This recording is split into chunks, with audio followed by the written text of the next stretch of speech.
If you go on the way you started,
you will be the greatest man of all time.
Hear ye, another DaraChat protest.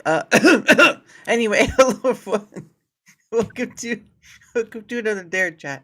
My name is Daramuth, or Dara for short, because the English language seems to escape some people, and that's the sad part about our reality, that we have a lot of literate illiterates, and it's just a sad fate. Blarf? No, what blarf? What? Blarf, I don't know what that means.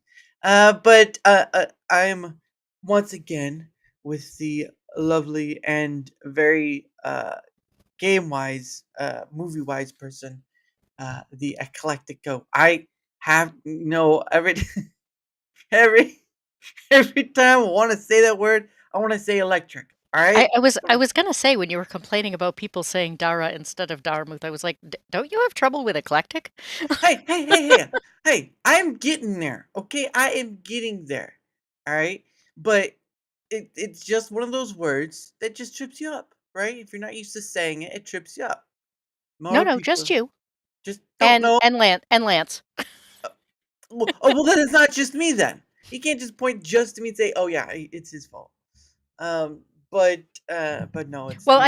I thought Lance had it down, and then I was in the chat on his show Mm, 2 days ago, I think, and yeah. he called me electric again. I just usually say EG because it's just so much easier. EG's on in the And that's why house. people call you Dara.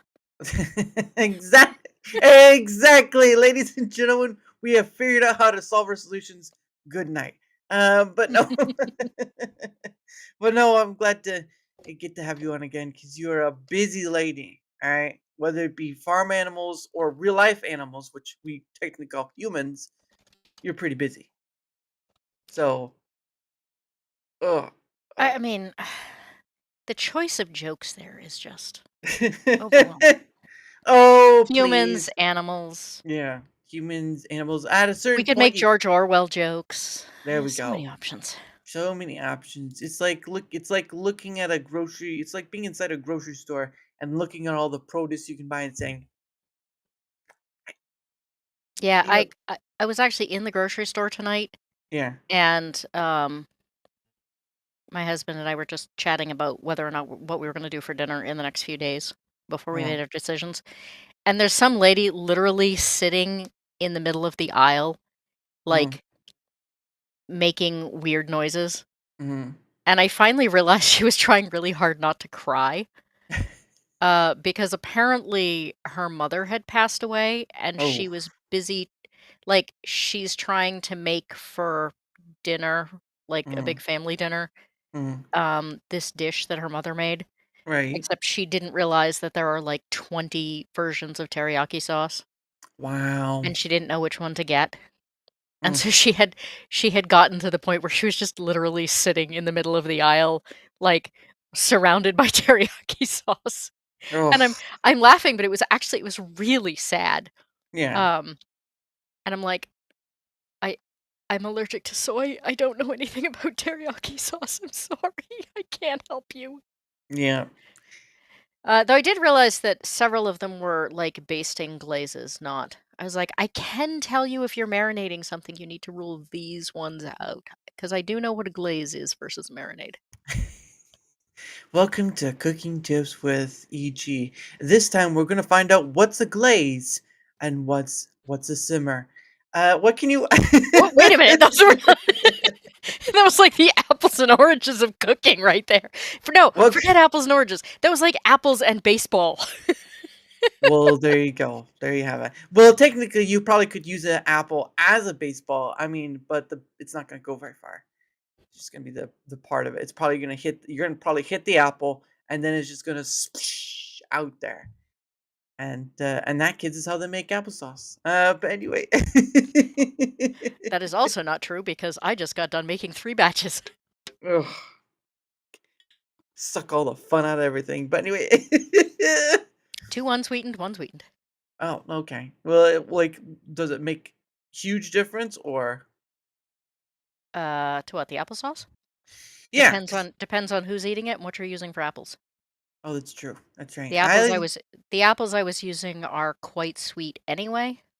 Yeah, Um, but my husband has a sweet tooth, so he still likes some spices and some sweetener in there. yeah. And then there's one batch that doesn't have any spices in it because it's going to be used for cooking, and then there's one that is spiced but unsweetened, which is my cup of tea. There you go. I the apples I like are the obviously Honeycrisp. All right, can't go wrong with a good Honeycrisp. It's just the I right. think that might actually be what's in the applesauce. Ooh, well, there you go. See, great mind. They say great minds think alike. I was just thinking hungry. But Well, in my case, it was, what apples came in the root cellar special this year. But oh, Empires, what are the other ones? There's another one that it's a kind of rare apple. But it looks a little bit like an Empire. hmm, It's got that same really dark color. And in the winter, I like Ruby Frost, which you pretty mm, much can only get in the grocery store, but they're a very late season apple, so they don't get that weird mushiness that apples get after they've been sitting yeah, around too long. yeah. I can't. I don't like chalky apples. Like the red apples. They have a chalky taste to them. You talk about the Red Delicious. Red Delicious, that's right. The Red Delicious Yeah, is they also like the skin is really thick, yeah. Yep. which I don't like. Mhm. And they never I want like a really firm, crispy apple. Mm, And they're never at that stage. They're mm, always like there's always a certain amount of give to them. yeah. That's why And I love it feels weird. It's like they're always like over ripened. yeah, apples are my food my food eats. Well, I like Honeycrisp. I did try the Cosmic Crisp. I did try that one. That was one seemed alright. Let's see. I did try the Envy one. Now the Envy one tasted like table sugar. Like Ugh. Yeah, it was sort of like you could, the sugar you could put in cookies and stuff like that. It tastes like that, where it's just like it just tasted like that kind of sugar. Um, but uh, I've tried to at least try different apples. It's just I mean I've had Granny Smith, I've had Fuji, I've had Gala. I I'm think not crazy about Granny Smiths either. well, it kind of makes me feel old after a while. But but I gotta throw that joke in there once in a while. But yeah, I I mean, do. the joke I would have gone for is much cruder, so, you know. Well, you are a goat, so that makes sense. Oh goodness. But yeah, I've tried all the. I know that they come out with some uh ones. Cosmic Chris sounds like something I smoke. No, it well you could. I've seen people in one space try to turn apples into bongs of some kind, so you wouldn't be far off from there. Um, Oh, is this set up so that I can't, like, participate with the chat? That's sad. N no, Rumble Studios does not have a way of allowing the guests to chat out from it. Boo. Then again, you don't have an account more on Rumble, so you wouldn't be able to anyway. So, Boo. well, that was more of a personal choice. I know why you did it, but it's more of a No, personal choice. I actually tried to go back and do it again, and it refuses to let me come back, so Oh wow, I didn't know that. Well, I there have you go. I canceled my account Yes. and then tried to reestablish it. I was like, "Well, I'll just start over." Yeah. So even though my account doesn't exist, it says I can't make an account because my email address already exists, even though it does not Ah. even though it does not recognize the account as being active at all. Well, I think it almost reminds me of like there are websites that only allow you to make an account with one email, and then once that email's been used, you can't make another account with a different email. I know some of those websites are dumb, but it But is what it usually is. I've never seen an account where if you totally canceled your account, Mhm, like completely wiped it out mhm, and deleted everything, mhm. that you couldn't use the same email to come back Yeah, I later. don't. Yeah, I don't know. I've just known I've seen websites do that where if you use an email, if you use an email, you can't, and you delete that account, you can't come back with that email. Okay, I've never seen that, but I'm not and this is not just on Rumble, there are different other sites experiences. too. Yeah. There are websites that do it too, but I just I've seen that happen before. I'm like, "Well, that sucks," but it is what it So is. anyway, the result is no Rumble for me. Yes. Well, uh, it it was who was it? The last time we were on last time we were on, I can't remember because I know you were talking like you'd never seen this setup before, so I don't remember if we used a different set or not. The last time we were on, I was trying to talk to you about many different aspects that you had issue with, and one of the aspects, one one of the aspects I remember us talking about, because this was in November of 2024, so it has been over a year. So congratulations. Um, but Yeah, I think June was like my 1 year or something like that for YouTube. oh, okay, okay. When I had you on the show, it was in November of last year. So, um, when I had you on, we were talking about different aspects of because it was a pay it forward stream that because you had come after. We were talking about different aspects you were having issue with on Rumble because you're so used to YouTube, and one of those aspects was the uh the appearance, right? So changing the appearance from the PFP drop down menu. It Um, was one of the ones we there talked were about. there were a lot of things about the appearance I had issues with. Yeah, Mainly the fact that it was incredibly difficult to find anything, yeah, and that it kept insisting on taking me back to the page that said, "You've never made any money on Rumble. Congratulations." yeah. Um, No, instead of to the pages I actually needed to find. yeah, no. I was just saying that's one of the aspects we talked about because there was a ton of them. I know you had a lot of them, and I was trying to show you like what we were talking, just trying to give you a visual of what we were talking on stuff because I know that's kind of like a hard thing to like this thing here, you don't have a name for it, whatever. But that was one of the things is being able to change the appearance because YouTube allows you to do that to change the appearance like dark mode or light mode from the PFE drop down menu. And they didn't do that until was it October? Yeah, until September. September was when they added that ability to change appearance from drop down screen, and I'm like, I no, don't I don't remember that being a thing because I think I'm the only person left in the universe that keeps everything on light mode.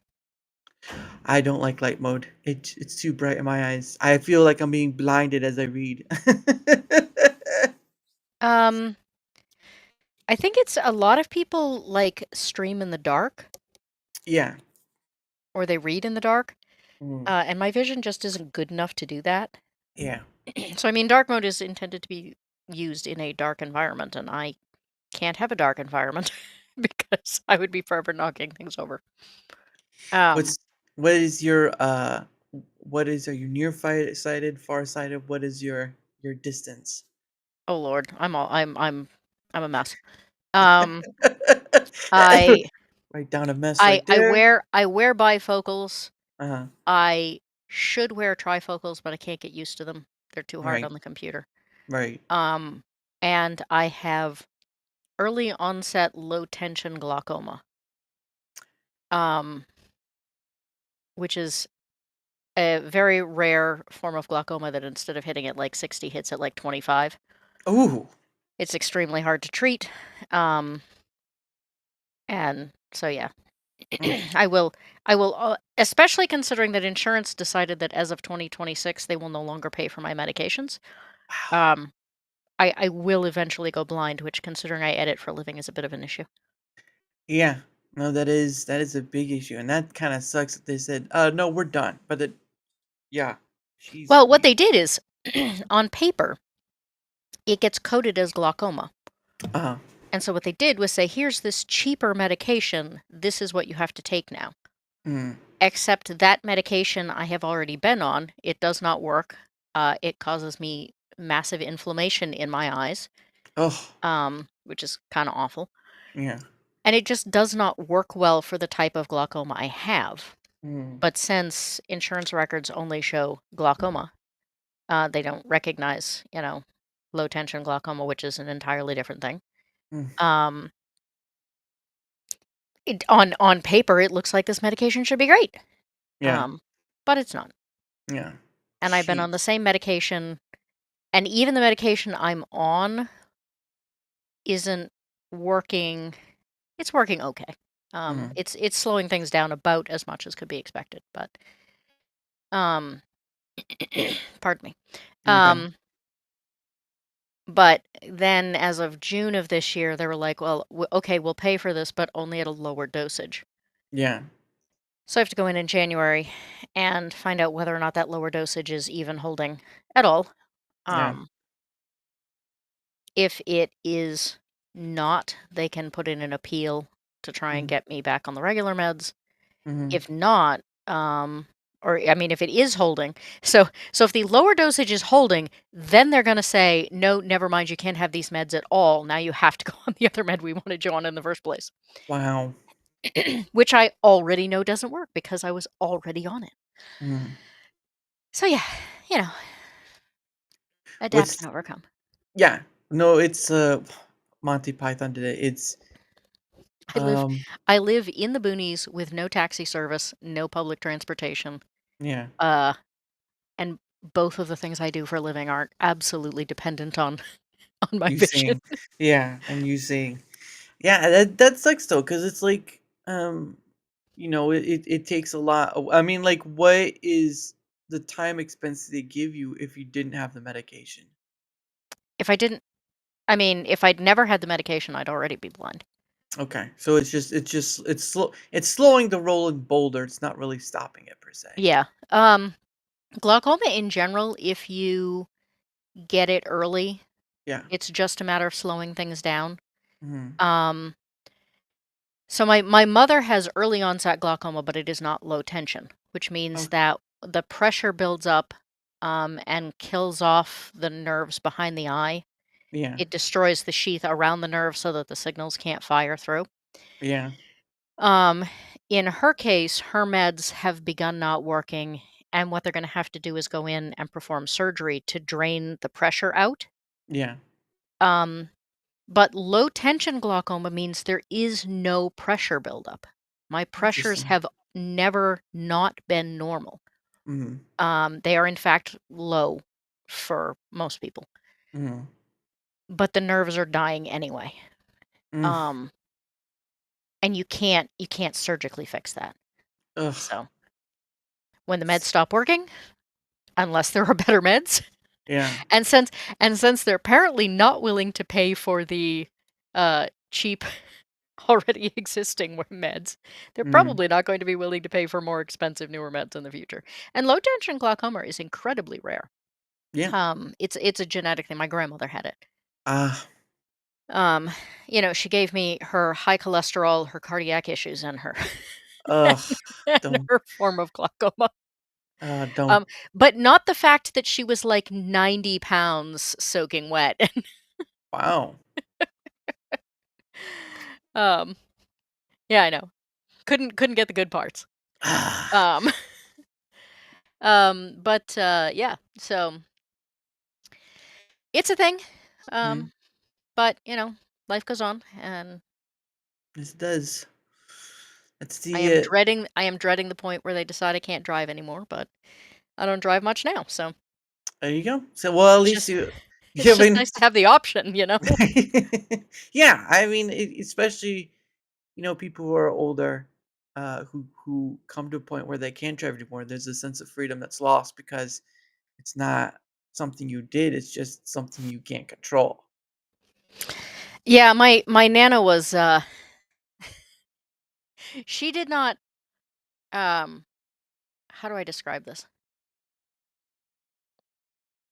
She was the type of person who just stated how the universe was going to be, and it just revolved itself around her because the universe itself was just too afraid of her not to. Yeah. Um, she's terrifying. Blind, could barely walk, scariest woman I've ever met. Uh, Wow. absolutely my hero. Jeez. Terrified everyone. Um, but so you have to understand, they did not take her license. She was Mm. never told she couldn't drive. She just decided one day she didn't want to anymore. Oh, okay. Um, because she was not about to give up that control, or she was not about to let someone take that control. Yeah. She just You have to understand, she never admitted that she was blind. She literally Mm. goes so far as to, like, read the paper every day. Right. So it was very clear she couldn't see shit. Mm. Um, my Since she wouldn't admit it, she played Scrabble. She and my Yeah. grandfather played 8 games of Scrabble 6 days a week for as long as I could remember. On Yeah. Sundays, they played 4 games of Scrabble. My grandfather hated Scrabble, like, with a passion. Um, but they did it anyway. uh, So, when it became very clear she couldn't see, my parents got them, this very snazzy Scrabble board that had indented places so that the pieces fit down, like, she couldn't accidentally knock pieces off the board, or right. um, and the pieces themselves, the lettering, instead of being painted on, was carved in, Oh, nice. um, so that she could continue playing Scrabble without it, like, without her having to admit that she was having any issues. Right. What I figured out shortly after they got her this was that Mm. she was using she was using the board to cheat. She'd go to pick the pieces up, and she would run her thumb underneath the puzzle pieces and figure out what the piece was, and if it wasn't what she wanted, she'd put it back and take something else. Wow, that's no, you can't And do my that, Nana. and my grandfather knew that she was doing it and was just like, "Nope, not worth it." Yeah, yeah. Not saying a word. The funny thing is, though, that she could beat anyone at Scrabble anyway, so Mm. the fact that she cheated on top of it was kind of hysterical. Um, but yeah, so she continued to play Scrabble. Mm. She hadn't needed her eyes to crochet for decades. Right. Um, she would admit that she couldn't thread the needle on the sewing machine. Yeah. Though she insisted it was just because her hands weren't as steady as they used to be. Right. So she'd get me to thread needles for her. But she Oh. still sewed, she still crocheted, she still Mhm. cooked. Um, she still did dishes, but she would do them by touch. Mhm. Um, she just got really anal about the fact that everything had to be in exactly the right spot. Mhm. She quit driving. She just decided she didn't like it anymore. Well, yeah. Um, but but she also lived in a less boondocky environment than I do, so There you go. The I and think didn't that and didn't have 100 animals. oh well there's the exception right there.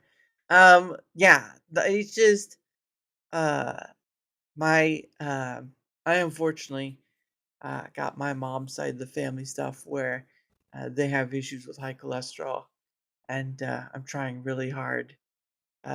trying hard to get that down because I was up to 326 uh, earlier this year. Well, not earlier, more like in September, October, when I went to go get my physical. And so that was fun, even though I did let myself go for a while. So there's been that. So, but it's just funny how some things are genetic, and you've got no real control over it other than what you can do immediately or uh, in your grasp. I think it is Yeah, I mean, it's I am like my grandmother in that I have a very difficult time relinquishing control over things.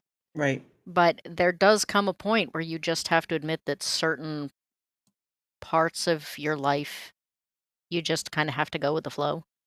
Yeah. Because otherwise, you're fighting a current that you absolutely can't win against. Hmm. And it just becomes exhausting. Yeah. More exhausting than it is just to walk around. Um, but yeah, eventually the freedoms you once used to enjoy kind of get diminished by time itself, which I mean, it's not there's things to find around it, obviously. Um, uh, and oh, oh, sorry. And then my mother got what she needed. Oh, okay, okay. But yeah, it's definitely one of those things. Um, where yeah, I'm still surprised though that there are at least not a lot, but there are a few like 80-year-olds, out there still driving or 7-year-olds still driving. I'm like, goodness sake. 'Cause some of I them mean, I I'm trying to think. I definitely know people in their 70s who are very good drivers.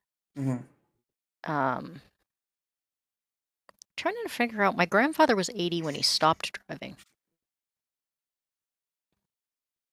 I think my grandmother was still driving. My father's mother, I think she was still.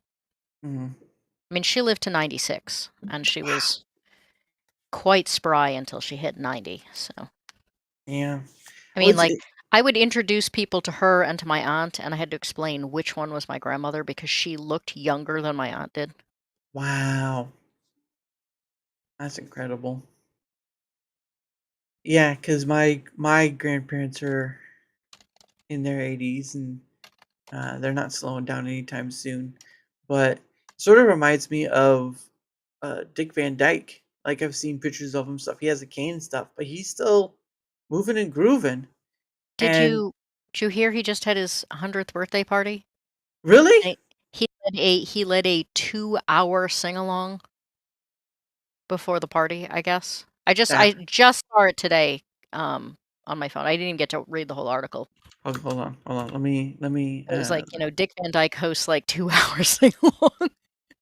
uh let me find see 100. There we go. 100th celebration. There we go. Um. I mean, Betty White was looking good at 99, and I think Dick Van Dyke might be in better Oh, shape than she was.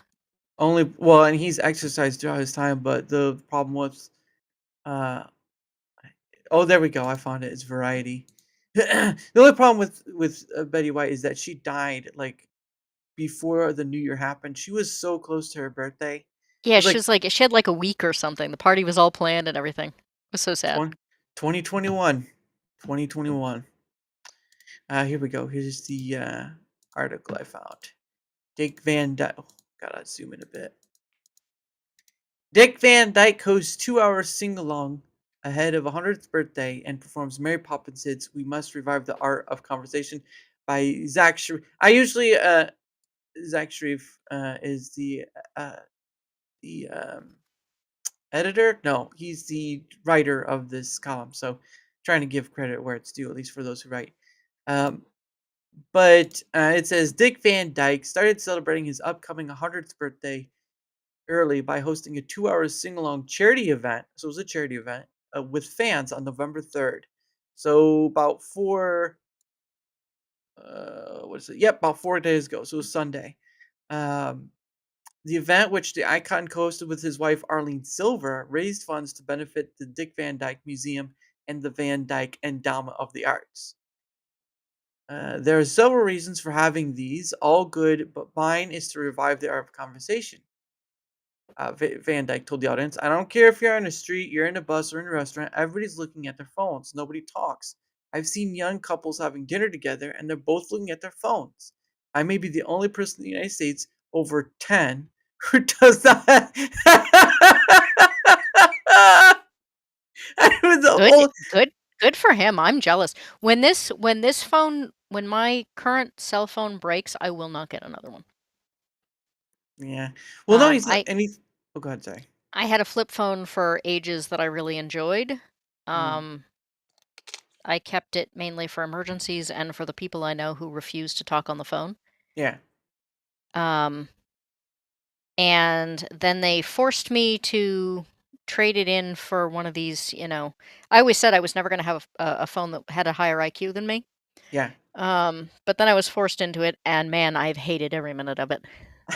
Um, and I can't, I hate waste, so I can't just like throw it away. Yeah. But yeah, when it goes, I will not have another one.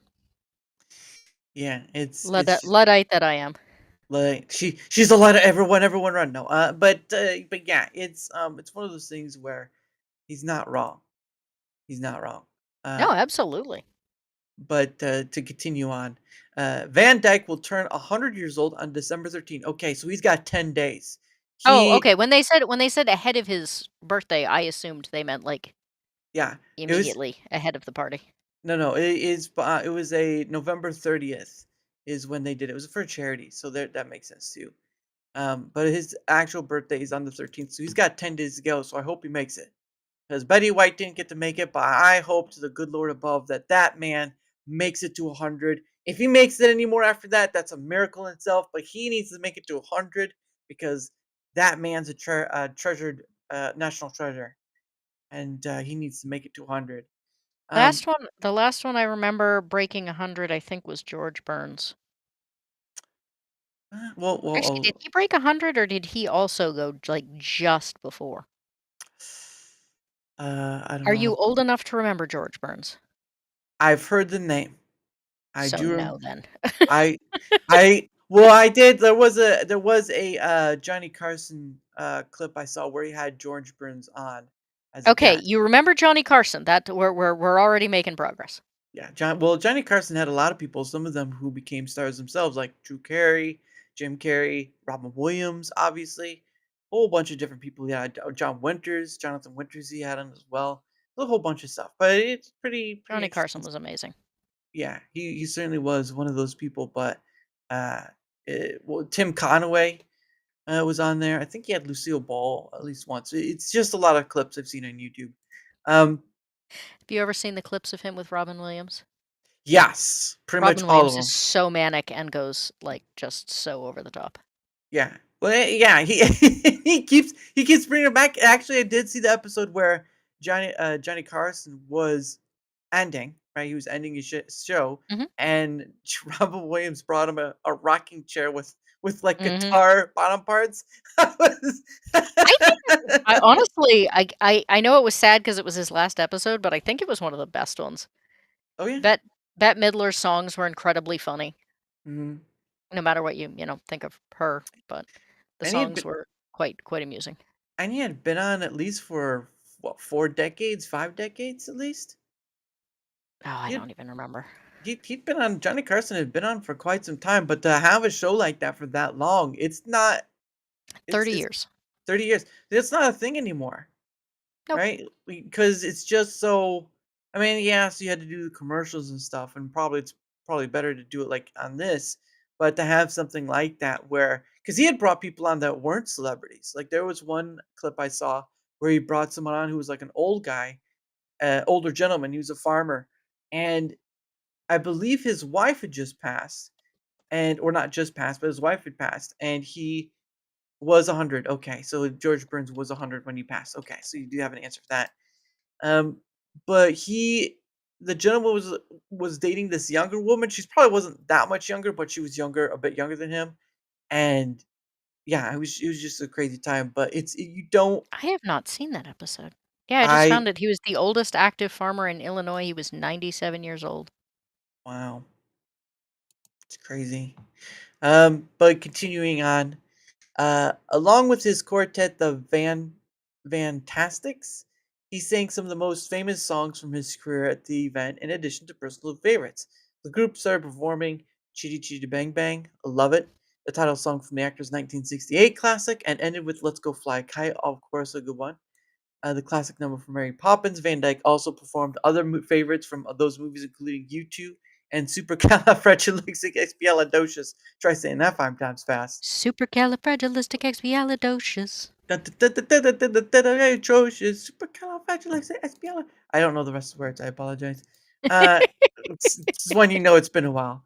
According to people, at one point, a fan asked Van Dyke what his favorite part of the Christmas season is, which he said was always the singing, the caroling. On that note, he and the Fantastic sing "Caroling, Caroling" by Nat King Cole. Well, that's not bad. Other songs during the sing along event included Carolina in the Morning and the theme song to The Dick Van Dyke Show. Nice. The actor's iconic CBS sitcom that ran for 5 seasons. And this is a funny thing, too, right? This is a funny thing. This is a thing I found out of I never knew. Because you look at him and you think he's this guy that's, I'm not saying he didn't have any troubles, but like he's upgoing, positive, all stuff. He was on the Dick Cavett show a long time ago, and he had talked about alcoholism. And I'm like, wait a second, he was affected by that, and it's more of the social drinking time period, right? Like the 60s and 50s and all this stuff. But to hear someone who has such an impact and sort of like the actor entertainment skill talk about how because you would never think that of him, right? Unless he told you, you would never think that, or drugs, whatever, which I don't think he did, but it was more of just like the alcoholic space. And to hear that from him was like, wow, that is crazy. That's crazy. And he was full beard and everything. I can't remember how old he was, but it was quite a ways ago. I know it was the Dick Cavett show. Um, That but song is in my head now.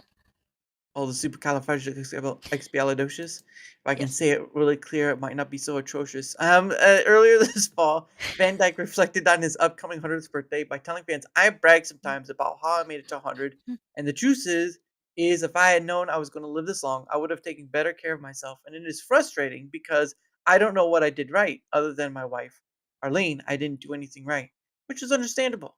Which is understandable.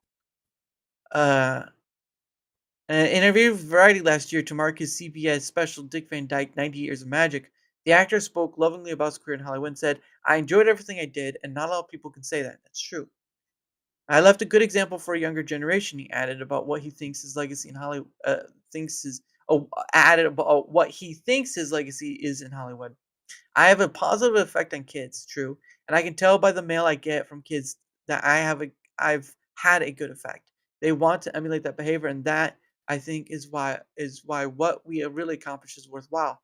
I'm so happy the impact I had was a positive one, and I am perfectly satisfied that that's powerful. I don't I don't think people.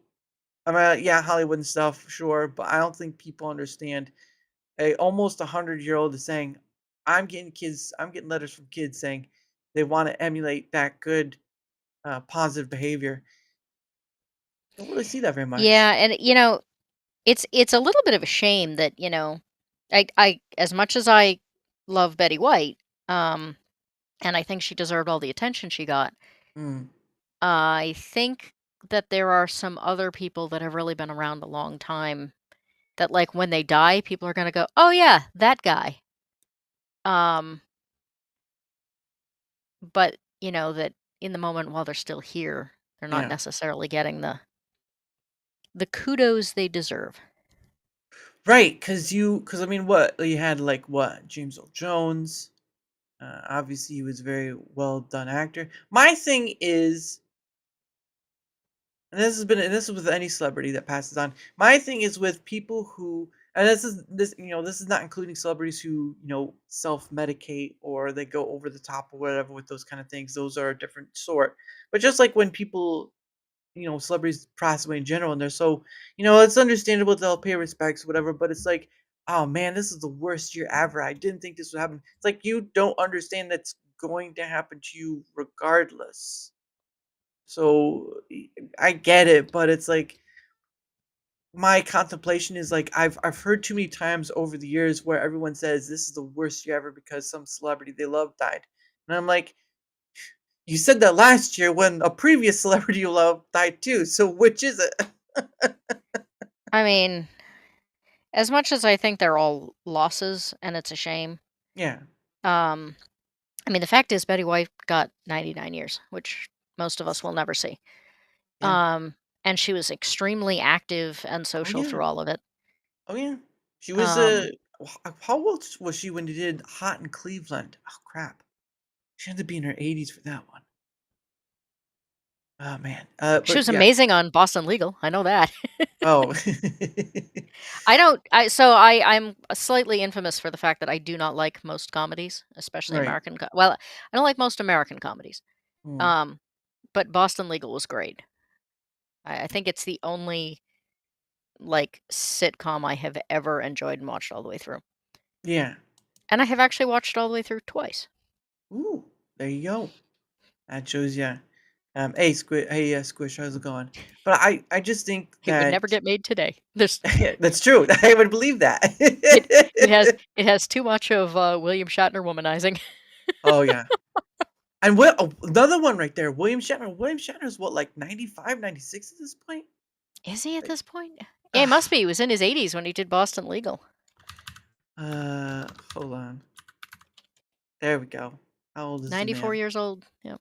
94. Oh, 1931. So yeah, it would be 94 years old. Wow. Oh man, people are gonna be hoping and praying he makes it to 100.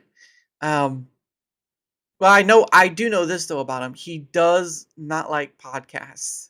So don't ask him to come on your podcast. William Shatner. I'm not really surprised, actually. He, I can't remember. It was like it was on X, and and then people were just like, "Oh, why would you want to come on?" Or whatever. He's like, and I think he put in like his bio, no podcast. I'm like, he I says it did right not there. know it was in his bio. That's funny. I remember last thing it could have changed. You can always change your bio, but last time I saw he put it in his bio, so it's like I get it. I really do. You can't. I mean, you can't help people wanting to get to talk to him because he is such a legend for many. It's just I think he only has so much time, and I mean, he probably still gets paid for going out to those conferences, the Oh God, he conventions. was at a. Yeah, I was gonna say he makes. I'm trying to remember what he makes an he has one of the top billings for like Oh doing signed autographs and selfies and stuff. yeah. I can't remember what it is, but it's ridiculously high. Well, and the thing of this, I think he's only one of the few people left of the original Star Trek. I think Chetsky or whatever the character's name was. The guy who played Chekhov is still alive. Chekhov, yes. Chekhov is still alive, yes, but it's only him and Shatner now. Like Leonard Nimoy passed away. What was it, 5, 10 Oh, a years long ago? time ago, yeah. Yeah. So you only have those two guys because he Leonard Nimoy was in the newer Star Trek movie, so it wasn't too long ago. It's like And DeForest Kelly was much older than the rest of the group and died quite some time ago. Oh, George yes. Takei is still alive. Oh, that's right. I mean, we'd like to forget him, but he is still alive. He's Asian too, so he may go the Walter distance. Cohen was like one of the youngest members of the cast, so it's not terribly surprising that Who was Walter Cohen? Chekhov. Chekhov. Okay, yeah, that makes sense. Because I think what was it? The first one to go was Scotty. That was like 70s, 80s right there. Was it? Shatner. Oh, Shatner. I Okay. thought DeForest Kelly went first. Shatner, Koenig, and Takai. Yes, those are the three left. Sorry, I did say few. I just didn't know who. Mm-hmm. But it just he can either all of them can take top billing because there's only three of them left, right? Like you can't. You're paying for the time, and I gotta tell you, being in your 90s, no age guarantees you'll be here tomorrow. That's just a simple fact of life. Like I get people are like, I'm gonna be here, but like you have no idea if you will or not, and that's the sad fact of life, unfortunately. Every day you get to wake up is a gift unto itself, because even children can pass away, so there's no guarantee that. But yeah, Yeah, DeForest Kelly did pass away. He passed away in '99. 99. James Okay, Doohan. James Doohan was the second. He passed away in 2005. okay. Yeah. And what's her name? Roddenberry's wife. Is she still alive? No, is Jean Roddenberry? I don't remember it, like Janice or something. I don't know what her name is. Starts with an M. Maureen. Malice. Maurice is a Maurice. Oh, she Great. did die. Oh, well, there we go. Wow, But she died before DeForest Kelly even. wow. Why did I think she was around so much longer than that? Probably just because she had so much influence on.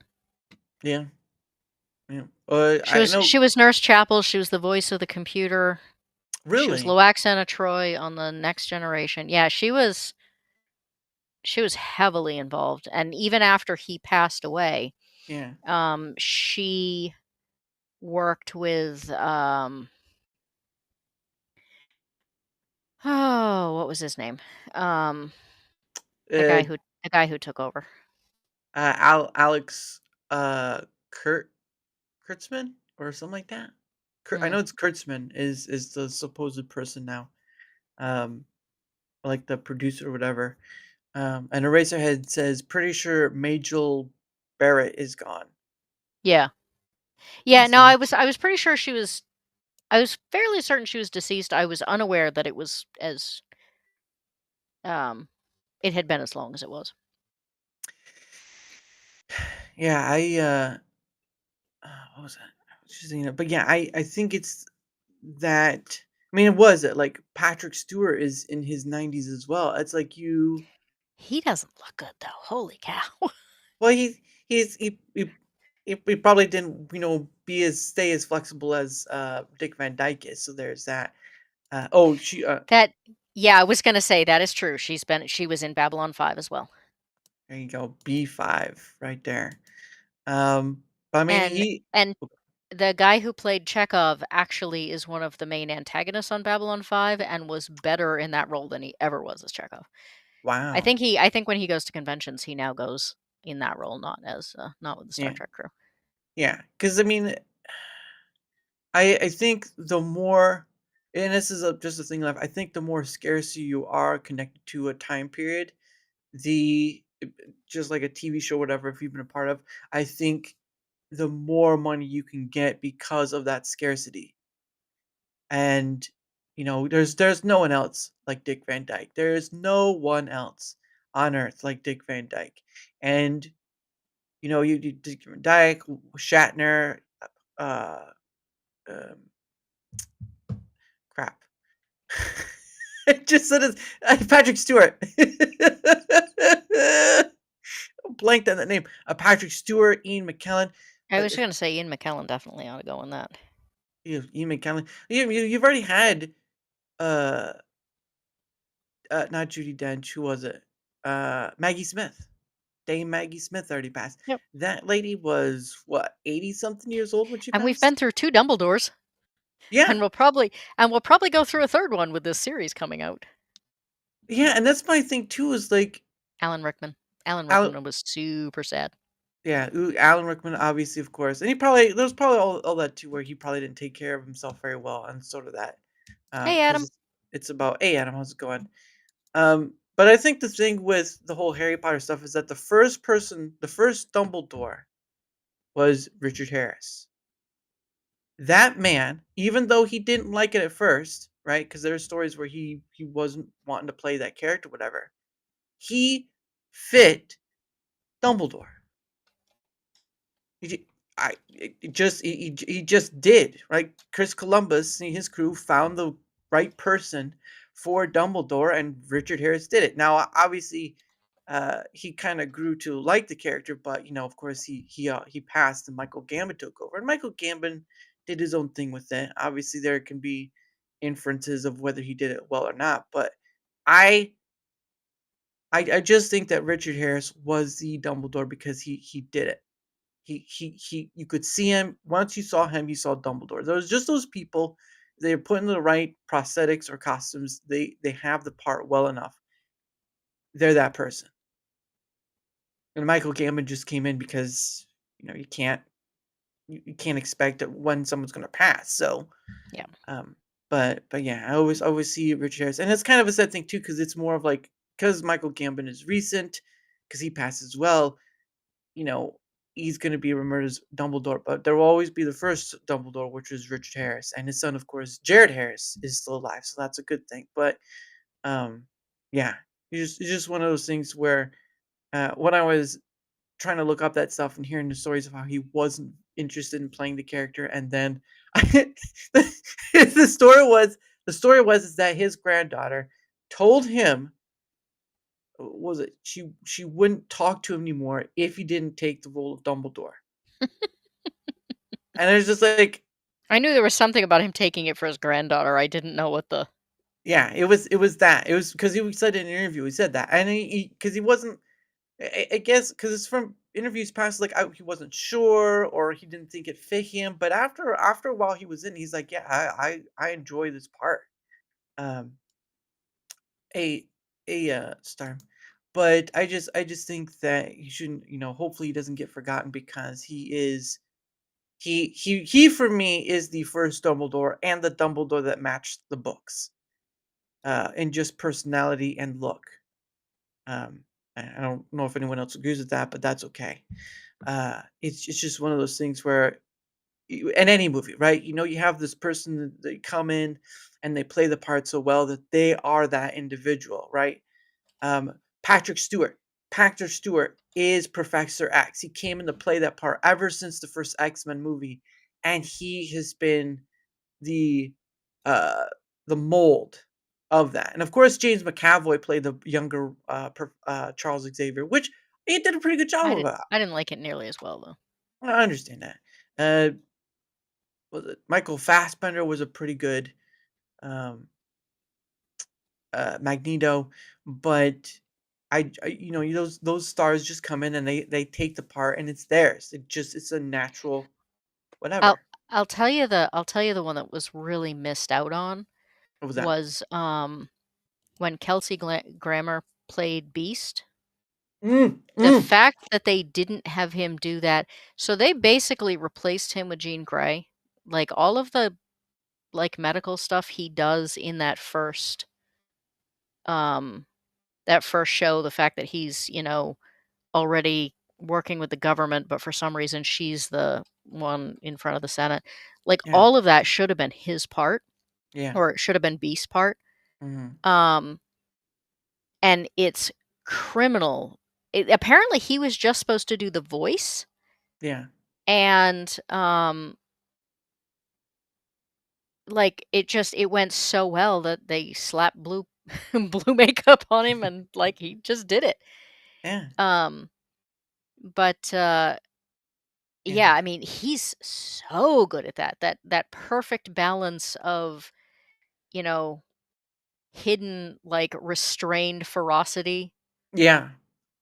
with Eh, intelligence, and there isn't even any dialogue. There's the scene where he reaches into the room with the kid who can, like, make people's mutations go away, Yeah, I remember that. and Yep. his hand changes, Yep. and that like the loss and the grief and the like the wishing, because Hmm. he never got comfortable being a mutant. I Yeah. mean, most of his mutations were actually him experimenting on himself, attempting to, you know, Yeah. make it go away. Yep. Um, and he just kept making himself worse. Yep. And so, it's kind of like my eyesight. He finally got to the point where he accepted it, but you know, he didn't Yep. ever really get comfortable with it. Oh my stars and garters. Yeah, it's just McAvoy is good at a lot of things. I think talk about another one. People like when his name comes up, people are like, "Yeah, he's great," but yeah. nobody ever talks about him otherwise. Well, And he's I know amazing. yeah, I know because he did Wanted. There was that movie. He's done a bunch of he played the Beast character in the what was it? The one Shyamalan movie, Glass, I think it was. He played that Beast. Split. The first Split, one he that's did right. was the first one he did was Split, and Yes. the way he covered all of those characters was incredible. Yeah. It's insane. Um, but I mean, he's played in a lot of different movies too, but there are just a few movies I know him from directly. But I mean, he still split glass. It split split glass. It was at that Um, point, yeah. But I going mean, back to everyone wants to talk about, The Rock and Henry Cavill, and James McAvoy is a much better actor than either of them. I for going for say like Henry Cavill, right? He he was Geralt of Rivia, right? It was the writers and the directors that screwed him over because Yeah, but Henry Cavill can play Henry Cavill. James McAvoy can play everyone. okay, settle down there. Stop drooling. But the point of the matter was that Henry Cavill respected the book, stuff, the books of Andrew Sapkowski. Because I haven't read the books, but I've listened to the audiobooks of The Witcher, from the short stories to the final one, which was the prequel, Storm of Seasons, and he was one of those people that wanted to play the part. He practically got the Witcher series started. If it wasn't for him, there wouldn't be a case, because he was pestering, I don't know, Netflix or whatever to make it. It was that first season that sold people, but it was the seasons after that that demolished it, and it was because of the writers and the director that couldn't understand that he was trying to respect the books, and I think they just didn't care. yeah, well, obviously that was the case. They just didn't I care. mean, They just wanted. that's the nature. That is unfortunately the nature of adaptation. Um, I mean, there are certain things that people get really bent out of shape about not getting adapted well. Mm, But the fact is that almost nothing is adapted well. It just depends on whether or not it's adapted in a way you like. yeah, Harry Potter, people love the Harry Potter movies. People yeah, love how Alan Rickman played Snape. yeah. But if you've ever read the books, it's all wrong. Mm, It's incredibly wrong. It's not even remotely the way the character is in the books. right. Harry isn't the same, Ron isn't the same, Hermione isn't the same. Like none of it is in any way, shape, or form Mm. up to, the book. Well, and you have to have it this way though. J.K. Rowling was accepted of that, right? And she wrote the book. So in essence, that the author has accepted that point means, even though it wasn't correct to the book, she accepted that, having Alan Rickman play Snape, because he did it so well, right? Like you can't He want. did, but what Yeah. I'm saying is that you can have just because it doesn't stick to the lore doesn't Mhm. automatically make it bad. Right. Right. It's more about does it stick to the spirit of the lore. The Yeah. Lord of the Rings. Um, honestly, not the best. adaptation of the trilogy. I mean, not bad, but not Right. great. Right. But the spirit was there, and it was made with love for Tolkien. Mhm. Rings of Power doesn't stick to the lore or the spirit and could give a crap about Tolkien. Um, Well, and the same could be said, hey, Barbara. The same could be said about The Hobbit when they did The Hobbit and split into three. The Hobbit really, I mean, you could sit and read The Hobbit within a day's time, depending on, but The Hobbit was it was it wasn't as wordly complicated as the Lord of the Rings series is, like the Silmarillion and so forth. It's very easy for kids to read The Hobbit and stuff. Because I mean, they even made the animations from it, right? yeah, But I mean, that was written as a children's book. He told it as bedtime stories to his kids.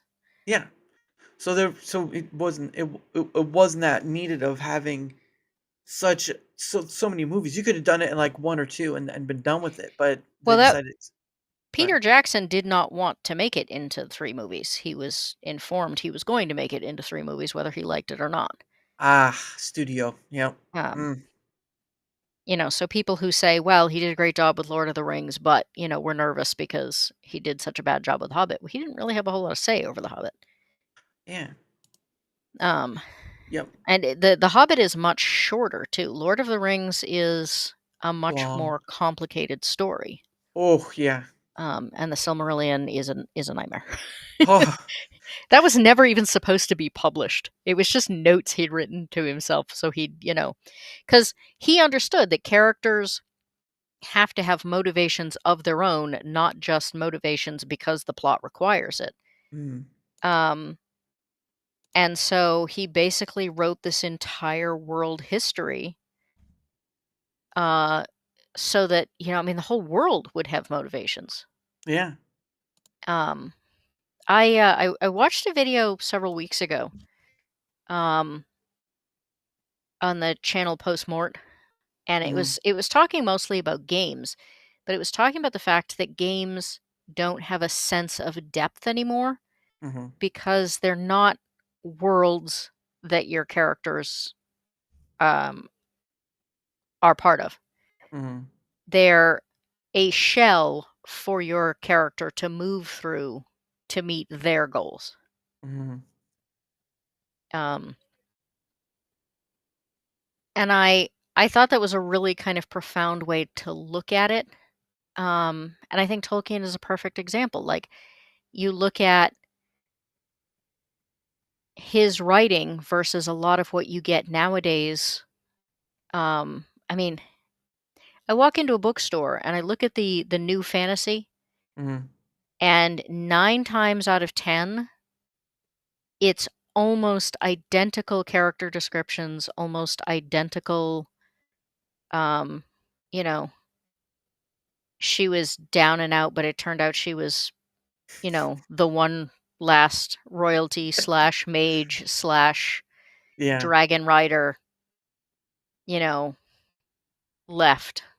And she's not Yeah. really an orphan, she's an orphan, but she was smuggled away because she's been in danger and now she has to reclaim her birthright. Oh. You know, they're all the same. They all feel shallow. They're all um they're all shells for the sake of this character and this story that the author wants to tell, Mm-hmm. not a world that this character resides in. Yeah. Man, now you're making me not want to. Now you're making point. Probably you pushed me not to finish my thing I've been writing. I Oh. mean, just make it deep. Give it a Well, world. Give it layers. I'm sure I'll I'll send it to you when I'm done, and I'll let you decide how deep it is. But anyway, it is the topic. You're gonna say, this is not, it's not like an ogre. It doesn't have enough layers. Like really, really. It's just Sometimes. I mean it depends. It's like, uh there's I'm trying to think of an example.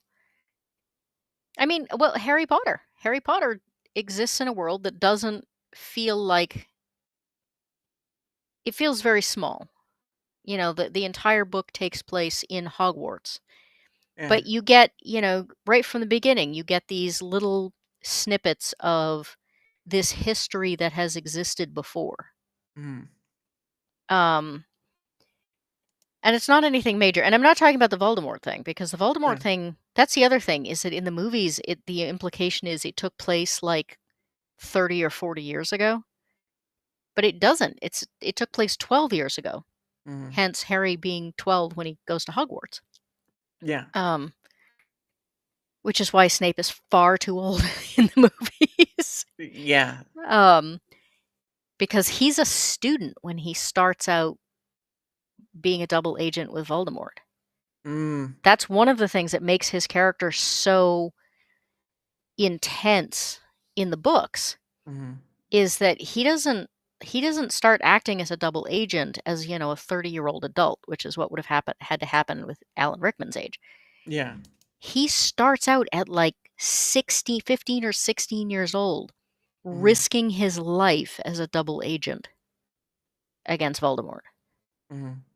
He's in his early 30s when he's teaching. Mm. He's incredibly traumatized. Dumbledore, who is, wonderfully kind to Harry, completely overlooks the fact that Snape is a mess. Mm. And so many of the things that he does in the book only make sense because he's so young. Yeah. Alan Rickman was half again that age. He Yeah. was in his 50s by the time they were done the books. It didn't look like it though. That they did some pretty good stuff with the hairstylist. Or Yeah, he just naturally had really good hair. that or well, and it did. There was at times you could tell he was wearing makeup. Like there, it seemed like he was wearing makeup. Oh, well, I mean, Just they're all wearing makeup, but well, I know. Um, but no, it's like a while back I found something I had written down, and I've had a story in my head for so long that I've never written out before, but you never know where to start with that kind of stuff. And so not too long ago, maybe a few years ago, so I wrote it down on paper and just kind of like what came to my head. But now I've been going through like this part where I wrote down what I did, and now I'm just proofreading it and all that stuff. And I'm like, I am so horrible at this. I don't know what I don't know what I'm doing. But I need to we all I feel that way at some point. yeah. I'm right there with pretty much everyone, but I'm trying to get it out because for me it's just been there, and it's I don't know if it'd be different considered by the comparison of, but like the only way I could figure out how to start it was with an interview, an interview with an individual, the lady, the girl who interviews the person who's going to be this whole world, his point in the world and all this stuff is going to be, and she interviews him to kind of find out, but there's a part of that this main person has that is involved with her life to some regard, but she doesn't know that.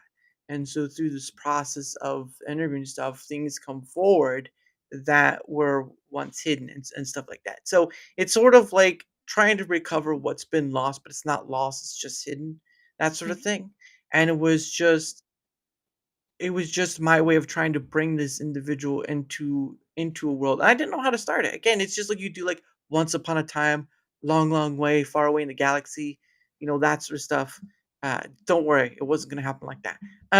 But it was just the only way I could figure out because I've seen where sometimes you have that where you do have like a character who's interviewed or whatever, and some parts, not all of it, but some parts are brought through and all that stuff. So it really is just me trying to bring it, and it's gonna be maybe some things are gonna be something that people won't like just because of certain points of it's sort of it's not a religious thing, but it does uh bring those points to some points, but it's not like beat you over the head religion. It's more of just like this individual was given something and it involves certain parts on that scale, and that's just part of that whole ordeal. But again, I'm still trying to correct proofread and add and all the stuff, and it's a slow moving process. It's like Sisyphus. Whenever I roll that boulder up the hill, I'm brought back down like son of a bit. Gotta start over again. But I'm almost there. I got 1/3 of it done, so that's good. Uh, I but mean, honestly, I think the trick is that you get it written and then go back and well, correct, that's because what. otherwise you Yeah, can edit forever. Trust me, no, ask me how I know. yeah, because you offer those kind of services. But no, I did write it. Like I have the writings right here and everything. Oh, Um, you said you had a third of it done. I thought you meant you only had a I third of it.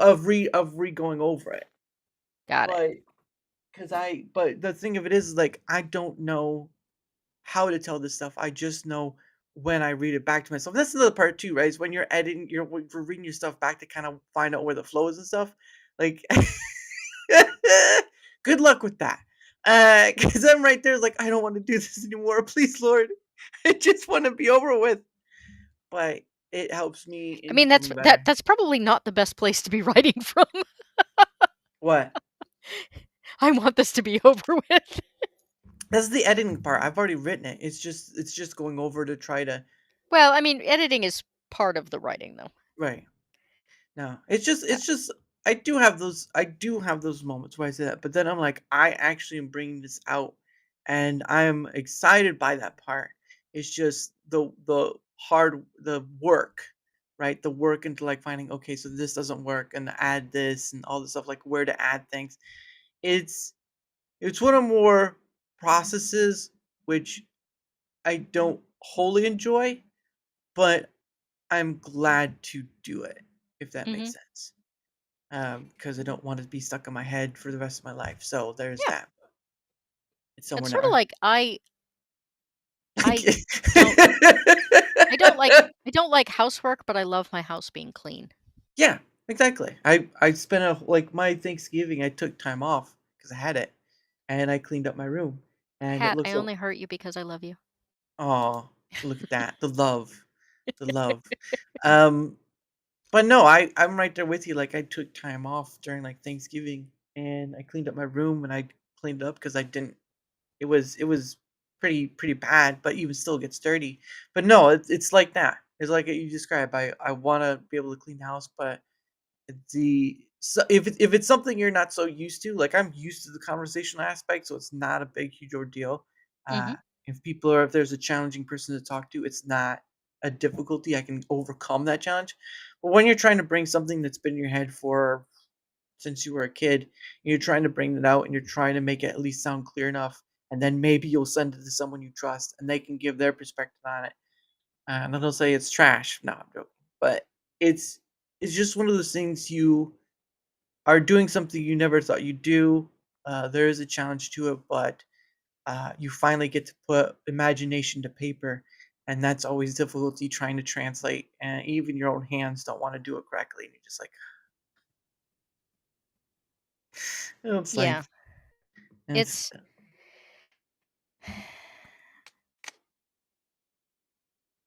what's the saying? Something like to the effect of, nothing worth doing is easy. true. And that's what I could put to DaraChat is it's not easy in the sense of like being able to get to conversate with people, obviously there's creators conversating with creators and all that, and so that's another part. Um, but just getting to conversate with people in general from any different parts of the world, English speaking part, because my secondary language is not so good. Me no comprende. But but being able to do that sort of thing where you can talk to people from far away using the technology we have and talk about whatever and not be constrained by a topic or what have you. I can go anywhere. I'm free. I'm free when I do this because I'm not restrained. But in that regard, in writing that, it's a bit constraining because I'm at square one and I have no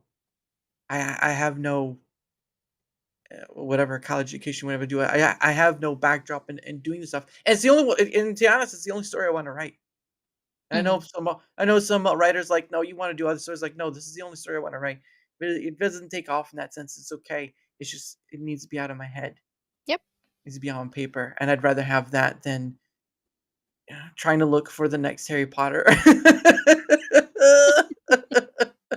Hey, you hear Yeah, I that? mean, Hey, you brought another Harry Potter, right? yeah, I mean, I think trying to, force a story that's not there Mhm. is definitely we have all read books where someone tried to do that. Yeah.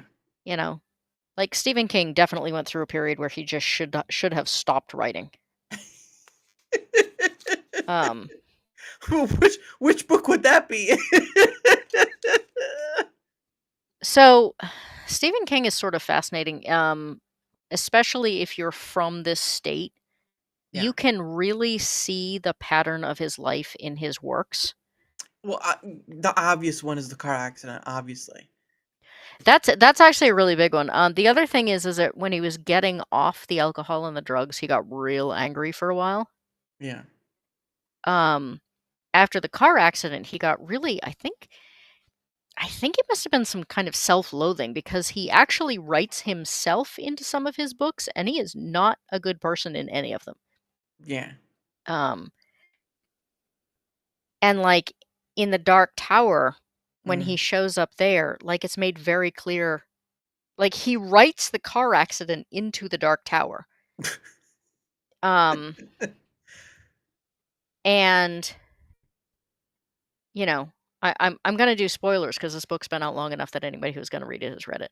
Yeah. Um, that one of the characters, probably the character we love the most in the Dark Tower series, is Jake, who is Mhm. just a boy. Yeah. And Jake sacrifices himself to stop King from actually dying. Mm. Like he gets mangled and he gets severely injured just like he was in real life. But he doesn't die because Jake dies in his place. Mm. And it's made very clear that King feels the king in the book Mhm. feels incredibly guilty Mhm. because he didn't deserve to live while this kid died. Yeah. Um, which is bizarre because it's not like anyone died. Yeah. It's not like anyone died because he got run over. Um, Yeah. yeah, Crazy. it's a bit of a strange thing. Can't King and King. Yeah, I mean, to be honest, for what it's worth, we got the Shawshank Redemption. We got the Green Mile. Obviously, it is a big hit. You've got The Shining, although Kubrick kind of melded with that one a bit. You've A got lot, a lot. He basically did not want to make The Shining. He was yeah, told that he was going to, yeah. and so he said fine, and then he just went and made his own thing, which he apparently did with a lot of stuff. Oh, When I he can made believe when he that. made 2000, was it 2001 Space Odyssey? Yes. He was supposed to make it in conjunction.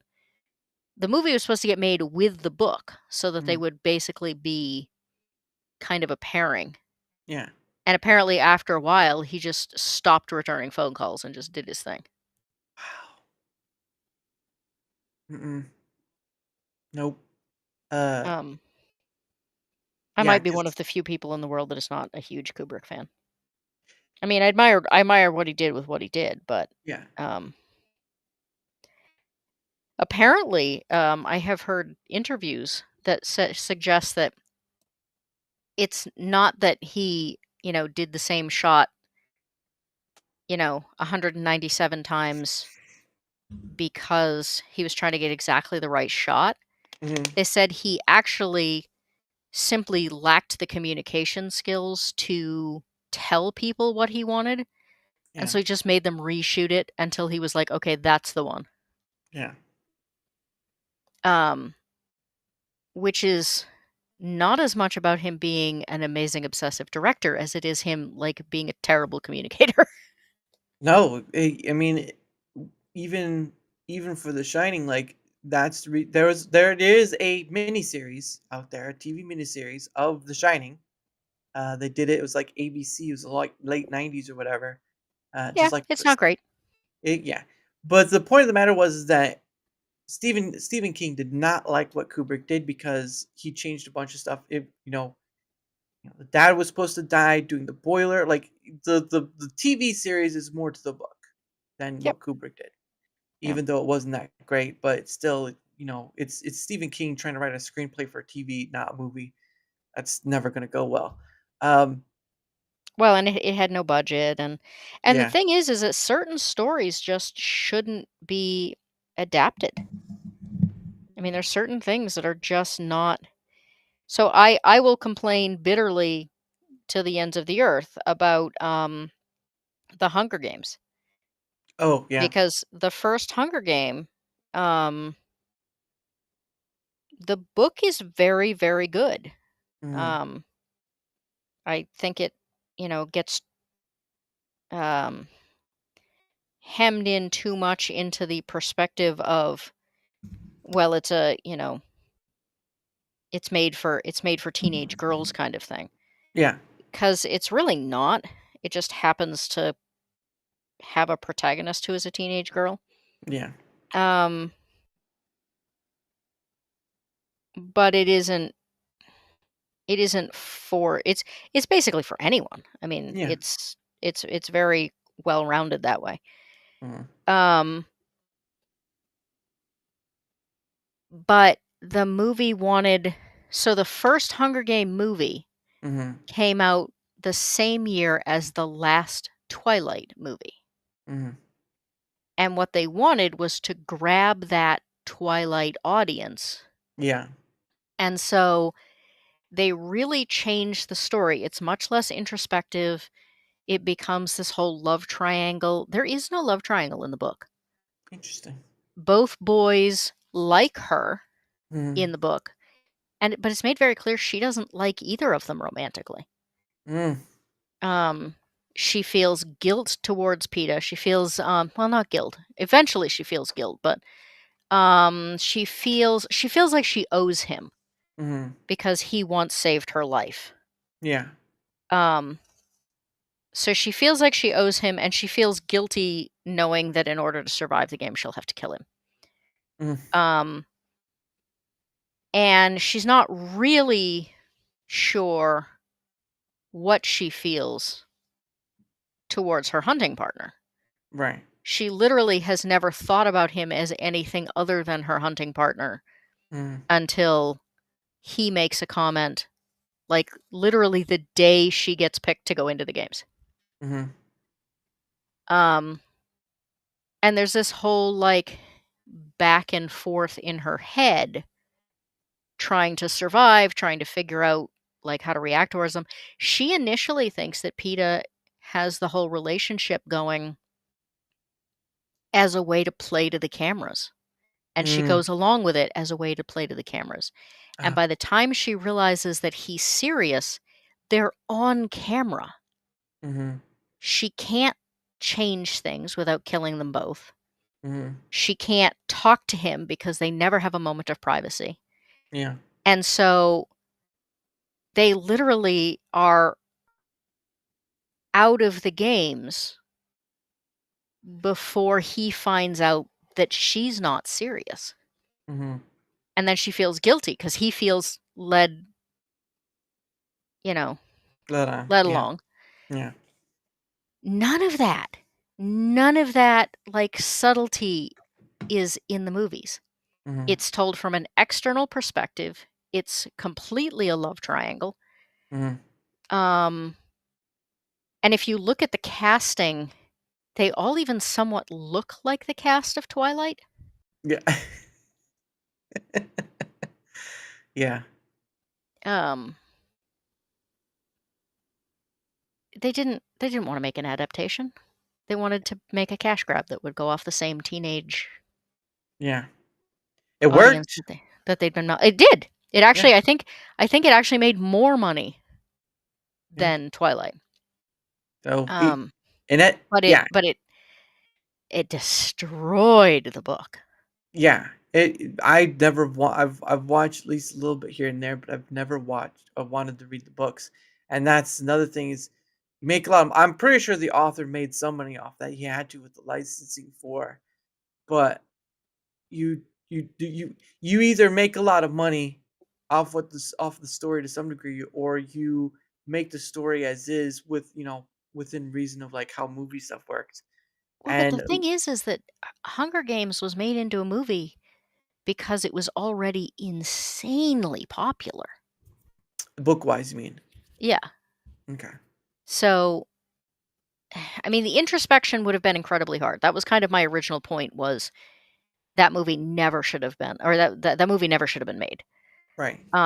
But if you were going to make it, it would not have been hard to stick closer than they did. Right. Right. Because But you that's would, not what they wanted. yeah, they wanted the money and they got the money. I mean, they set out for Oh, what yeah. they wanted to do and they got it. Um, Yep. I think J.K. Rowling. I don't know if how much creative control J.K. Rowling has, but she has made 10 times, 100 times whatever she wrote on that little napkin that she started Harry Potter on is probably worth millions. Where she's at now, that woman is she's probably beaten out any other author you could think of that wants to make that much money off a book. And she's done it with the movie. She's done it with the rides. Look, good lord, the Harry Potter world, and Universal, like the money she makes off that, I can't imagine. I it just I don't know. I don't know. I don't know the stuff. But anyway, it is a little past the top of the hour, so Okay. I'll try to go through it quickly. But what happens is obviously is I set aside some time for me and my guests to promote our stuff. Usually, if I have a guest on who's not a content creator, I just say a few words thing here. But since you are young lady, I have put your links that I have of yours. So if you want to promote your stuff, the floor is yours. Okay. So I am the Eclectic Goat. I am not sure if everyone knows who I am or not. Everyone on the Twitter chat, Twitter, YouTube. YouTube. I that is like the third time I've done that recently. I don't know why. I think everyone in the YouTube chat knows who I am, but I don't know about your. Did I do it again? No, it's you trying to you corrected yourself after it's like a Twitter chat, and then YouTube chat is like, all right, it's just funny. Yeah, you know. Uh, Um. Anyway, so yes, I am on Twitter. I am on YouTube. I am on Discord. I am on Instagram. All under the Eclectic Goat. mhm, Um. I do YouTube videos on movies that no one's ever watched and television shows no one's ever heard of and games no one's ever played. I really enjoy promoting indie content, game designers, authors, and I enjoy talking about some, kind of more philosophical aspects to things sometimes. mhm, Um, I do a series called Hashtag the Book is Better, mhm. where I look at movies and their source material. Right. I am have been for some time in the process of working on Watership Down. Unfortunately, as many know, I have been having computer issues, which Yes. hopefully, fingers crossed, who's this sheep woman? um, hopefully, as of this weekend, the computer issues may be solved. There's been a fundraiser going for a while to try and help me get Mhm, a new system. So the trick will be whether or not I can make it to Massachusetts before they stop with their Cyber Week sales. mhm. Um, but of course, between snowstorms and the truck deciding it doesn't want to work, that has gotten really sketchy. Yeah. In which case, the money the money that's been raised so far isn't going to be enough, and I'm going to have to go back and say, so you know how I said I wasn't going to need the whole goal money? Yeah, now I am. Yeah. But I hope that isn't going to happen. I hope we're going to get that sorted out. So, Yeah. um, hello, Abe. Dude, dude, oh, it's Um, Abe. Abe is in the chat, everyone. everyone has Abe's. Oh goodness. Um, but yeah, so hopefully the computer issues will get sorted, which will allow me to get the videos finished. Mm-hmm. which will allow me to get on a better schedule for both gaming and the videos I've been making. Mm-hmm. I also do edit novels and role playing games for a living, Oh, and okay. I'm starting to line up my work for 2026 now that I'm sure I'm going to have a working computer that I can actually work on, which is what's made everything else so hard because I haven't dared. I didn't want to risk taking on work that I then couldn't finish because the computer died and leaving people hanging. Yeah. So I basically have not been picking up any work for like the last 6 weeks, Wow. which has financially really sucked. Yep. I am maybe going to be on the Northern English Bastards show Friday afternoon to do Batman Returns. However, the only time I could get new tires on was 2 hours before that show. So if the mechanic is running on time, I'll be there. If the mechanic is not running on time, I will not. Yeah. And of course, Slice and Dice is every Monday at 7 o'clock Eastern Standard Time. Oh, you brought that back? We are on season 2, yes. Okay. Yeah. And then as of the first of the year, we're looking at a whole bunch of other possibilities. I may start doing a live stream game where the same group of players will play different indie games and give feedback. Mm-hmm. So you'll get to know all the players every time, but the game master and the game will be new every single time. And you get to listen to the pros, the cons, and the Mm-hmm.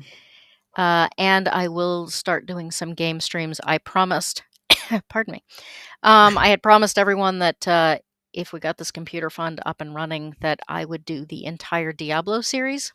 Ooh. Diablo 1 was the first video game I ever finished. It Mm. was the only one to keep my attention long enough for me to get all the way to the end as a kid. Right. Yep, I'll be starting with Diablo 1 as soon as I can figure out how to manage that. 2 and 3 are easy to find, but 1 is Yeah. kind of difficult. So I'll be starting with 1, going all the way to 3. We'll find out if I actually remember how to play these games because it's been a long time. Mm-hmm. And 3 I'm going to do on torture mode, which I have never played it on before, so you can watch me die lots. Ooh. Ooh. You can laugh at her for it too. Feel free. It will probably I will probably deserve it.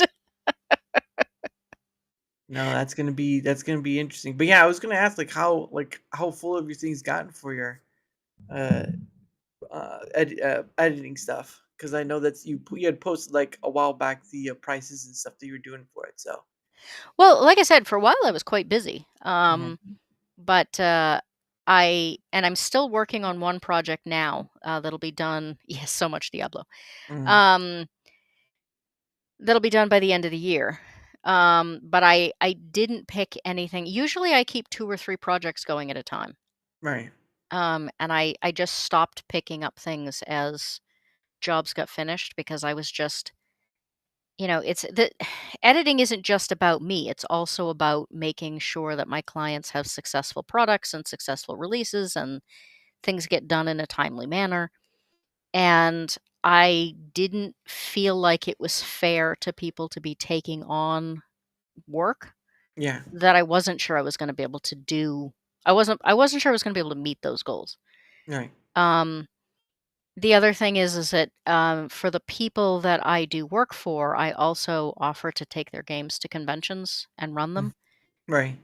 Um because I will be the only person besides them that has a pretty in-depth knowledge of their game before it actually gets published. Mhm. Um, hey, Hat, have a good time. Um, and that also means that their games have to be done in time to make it to those, for me to be able to make it to those, make up those commitments. Right. Right. So, Yeah. I not only edit stuff, but I also try and I'm not officially a marketer, but I do try and make sure that people are as successful as I can. I bring them on the show and I take them to Mhm. conventions, and Mhm. um, if it's a good project, it deserves to be seen. Yeah. And that's why they call you the goat. But but anyway, her links And the right fact there. and the fact that I can't do one project at a time is why I'm eclectic. That now the word makes sense. A word I have a hard time saying makes sense Um, now. but I've got a series of 4 or 5 articles that I've signed up for 2026 to write. Mhm. Um, and other than that, I'm just starting now. Like I said, I wanted to make sure I was definitely going to have a working computer system. Yeah. Um, and now that even if it doesn't happen this weekend, it will definitely happen by the end of the year. So Mhm. I'm putting out the word that as of January, I'll be taking on probably. Well, let's see. This project will be done. The writing projects I don't even really count in the editing schedule because I write faster than I edit. Oh. Um, and I'm a researching fiend. I So I can can hope I not. can get I can get an entire, you know, if you need something really complicated and in depth like the effects of meningeal worm on a goat's nervous system, Yeah. it's going to take me a couple of days. You're right. Um, but if you want, how to raise happier chickens, I can bang that out in 2 hours. Um, That's more bang for your chick. um, but editing by nature is a slow process because I'm going to read something and I'm going to miss things. I'm going to have to wait a day Yep. and I'm going to have to go back and read it again. Mhm. So I go through once and I just look for grammar stuff and I just correct that. Yeah. I'm Um, and then I go through again and I start making notes about, like if it's games are harder. Because Mhm. games, I not only have to look at like, hey, I don't understand who's talking in this dialogue. Um, I have to look at the rules and say, like, this rule on this page clashes with this rule on this page. So I literally have to be able to memorize every rule, Mhm. which in the case of a, 300-page game book takes some time. Um, but it means I do have to go through it multiple times so that Yeah. I'm not just I mean, some people hire me just to proofread. It's rare, but some people are like, "I just want you to do a grammar check. Don't tell me anything else that's wrong with it." I would just use as a second opinion because you can ruin yourself by uh you can edit as much as you want, but you kind of need someone else to say this might be where you want to do stuff. But that's always a fear too. Is like you give someone something that you want to put out there, just get out of your head, and they're like, yeah, this is not gonna work. It's like, well, that's great. Um, I'll tell you, twice I have returned a project to someone.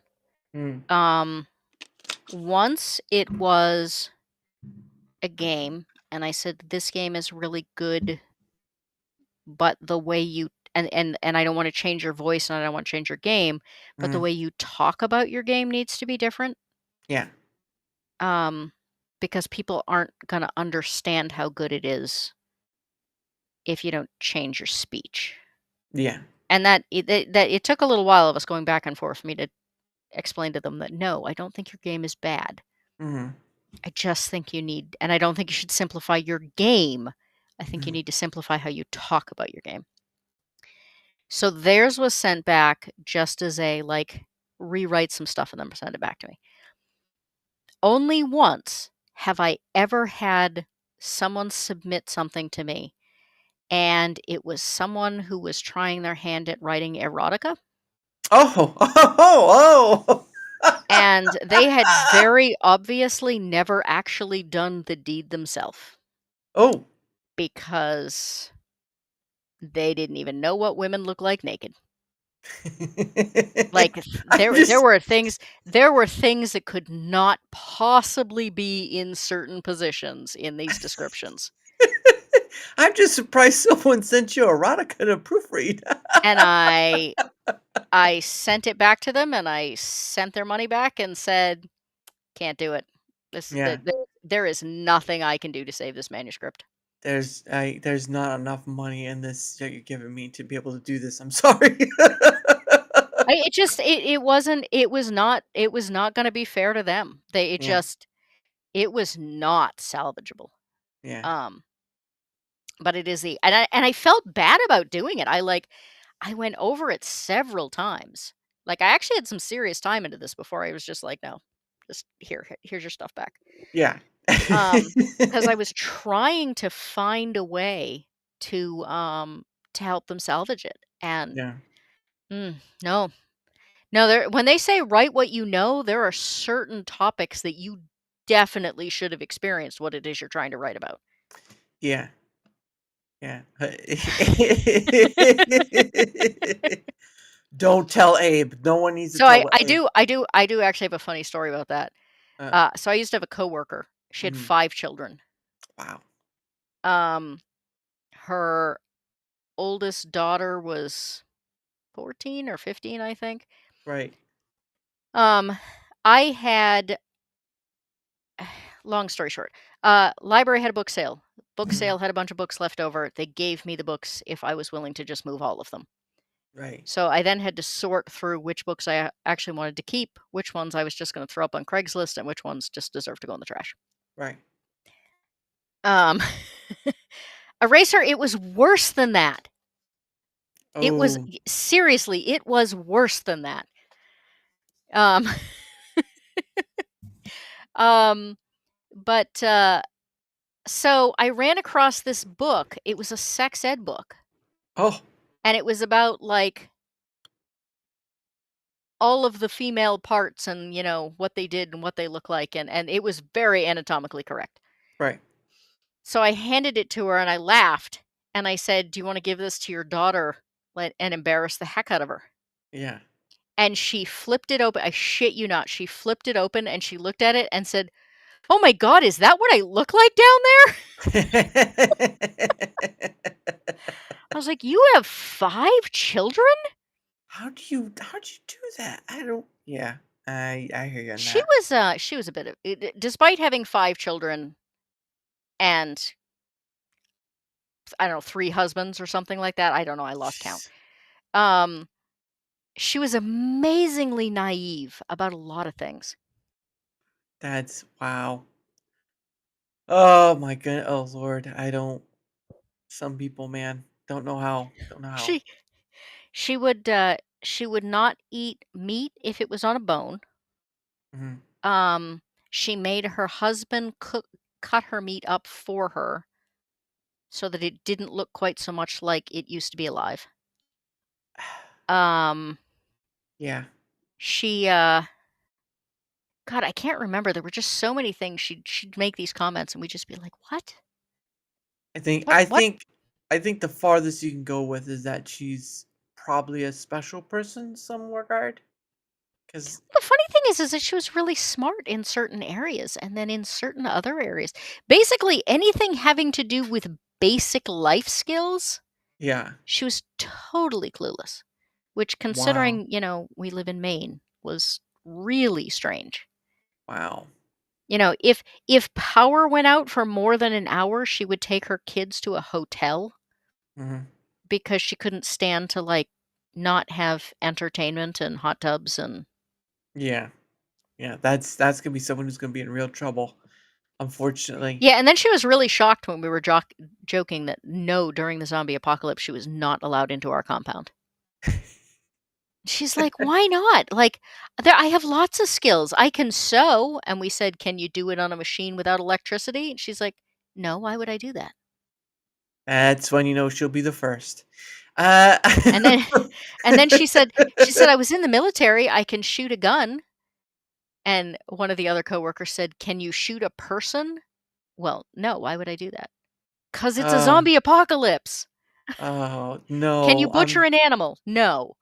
"Can you cook an animal that was obviously an animal?" "No." that she's gonna be the sacrifice. She's gonna be the sacrifice to the zombies. But anyway, like I said earlier, uh, eclectic, eclectic goats. Links will be on both. I'm getting there. I'm getting there. Okay, her links will I'm be just on gonna both. start calling you Dara Mouth Oh, good lord, don't. I'll keep correcting you every until you time. get eclectic right. On the I first got on the first eclectic right. I'm saying it right now. Eclectic. I said on the eclectic first goat. on the first try when you get it right on the first try. Eclectic goat. Okay, I got it right. Anyway, her links will be both on the Rumble side and YouTube side because I stream to both places. So I try to put, and it's been a funny thing. Some content creators I've seen don't put their guest links. Well, sometimes they don't put their own too, but some people who have guests on or whatever, they don't put their guest links in their description. And I'm like, I've more than not, I've usually seen like a StreamYard link or whatever, like the referral link, but I'm like, you have a guest on. Why wouldn't you put their links in that you they gave you their time? Why wouldn't you at least put their thing in your description? I don't get it. I don't get it. It is what it is. But anyways, we'll continue along here. Uh, for those who for my end of things, whether you're on the Rumble side or YouTube side, if you wouldn't mind leaving a like, sharing the content, leaving a comment or follow, anything that helps with the engagement factor is much appreciated because not only does it help with the being seen more apart, like all content creators want to be, and almost all. There might be a few who are not in that regard, but still, it also helps with having other people on like Eclectic or Abe or Tomby or so many others. At the end of the day, I have had on over 300 of various guests, Woohoo. and yeah, What's the around world record? Can you set a world record for that? I don't know, probably as much as Joe Rogan. But then again, I don't know how many Joe Rogan has had many multiple people on. But I'm not trying to go for a world record. It's just something. It's Still just be a cool though. it's a milestone I care about. You know, people have their follower counts, people have their view counts, but that's the one that's the most important to me because that showcases that it's possible to have a conversation with just about anyone, and that's the point. But anyway, any help with the engagement factor on either end, whether it's the mobile side or YouTube side, is much appreciated because I do like getting to do this thing, and you guys all get to be a part of it, and that's the point. If you want. But the other part is, of course, is oh goodness, gosh dang it. The other part is my link right here. Obviously, it's my sort of link tree. You can go there. You can find my X. You can find my email in there. You can also find my link to Discord in there. But it's mostly just for communicating. I don't uh, I don't have a server. Not interested. I've heard enough horror stories to know that having a server probably not the best idea. But regardless, you can find me and my Rumble and YouTube link are in there as well, just in case. So don't feel like if you can't find one, you'll be able to find the other. But as on to the next thing is I do a few promotional things. Uh, not very much. I don't have a merch store or anything like that, so don't ask.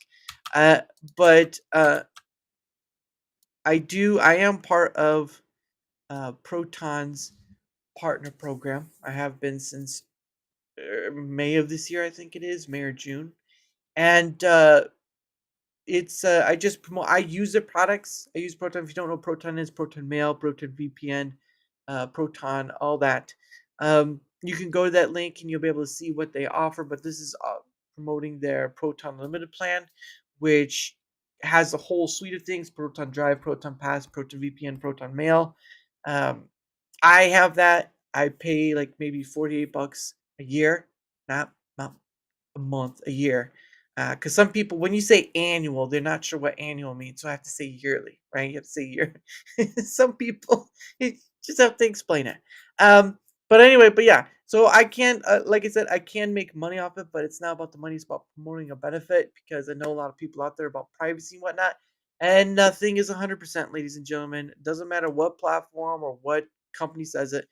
Nothing on the internet is 100%, but they do a pretty good job of trying to protect against privacy or trying to protect for privacy and whatnot, whether it be your drives, which if you have Google Drives, that stuff will be used for the AI, their AI stuff. Stuff in here won't be used for any of that. It's yours. Your files are your files, and it stays that way. Same with your email and all that stuff. So if you want to take a look, link is there. You can save some money if you do take the path further. But just know I am promoting it for the benefit for you all, rather than for any financial means, because I do have a full-time job. But just promoting for that benefit. And I hope you'll at least give it a look. And if it's for you, great. And if it's not, you know what? No hurt feelings. I'll be fine. I'll be okay. I'll be okay. Anyway, someone's gonna be like, that jerk. Um, but the next thing I do, this is the last thing, is something was sort of like a surprise to me. Um, But there's this place called Biltong USA, and it's a husband and wife who run this shop down in Texas. So if you're in Texas, they do have a little store you can go to.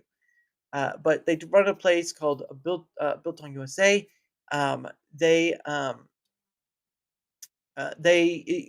Biltong is a South African snack where it's air dried meat, and they do spices and whatnot, but it's an air dried meat.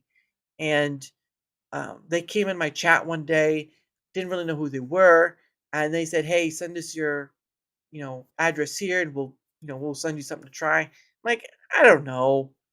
I was kind of, hee hawing it a bit, but then I was like, all right. And then I sent my email or address and all this stuff, and they sent stuff to me, and it's just like this package of like, meat and stuff. It's a very protein stack in a way.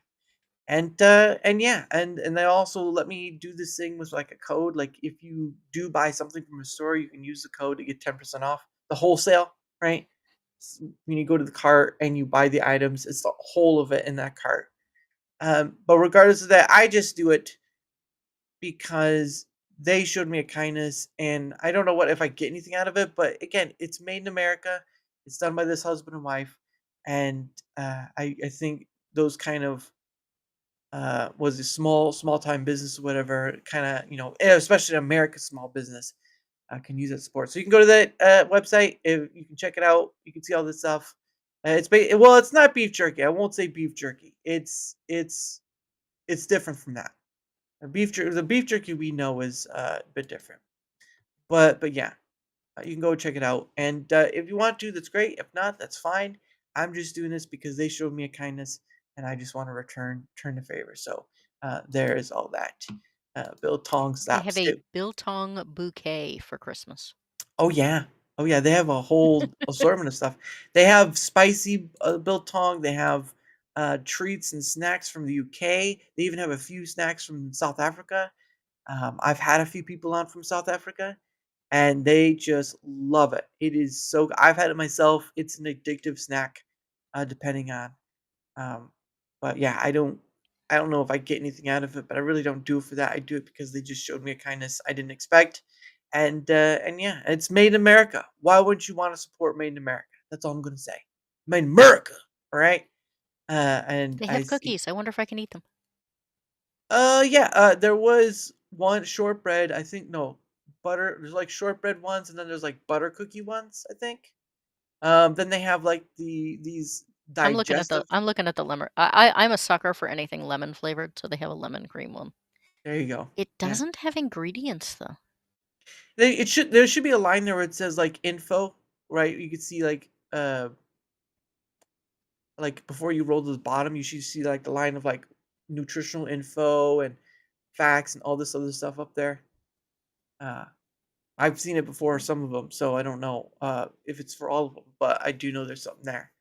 Um, but yeah, biltong is their main selling point, but I try to promote the other stuff like the cookies and drinks and all this stuff. I did buy a drink called Earn Brew, which is like an orange soda. I'm sure Abe will say differently, but it's like an orange, their UK's version of an orange soda.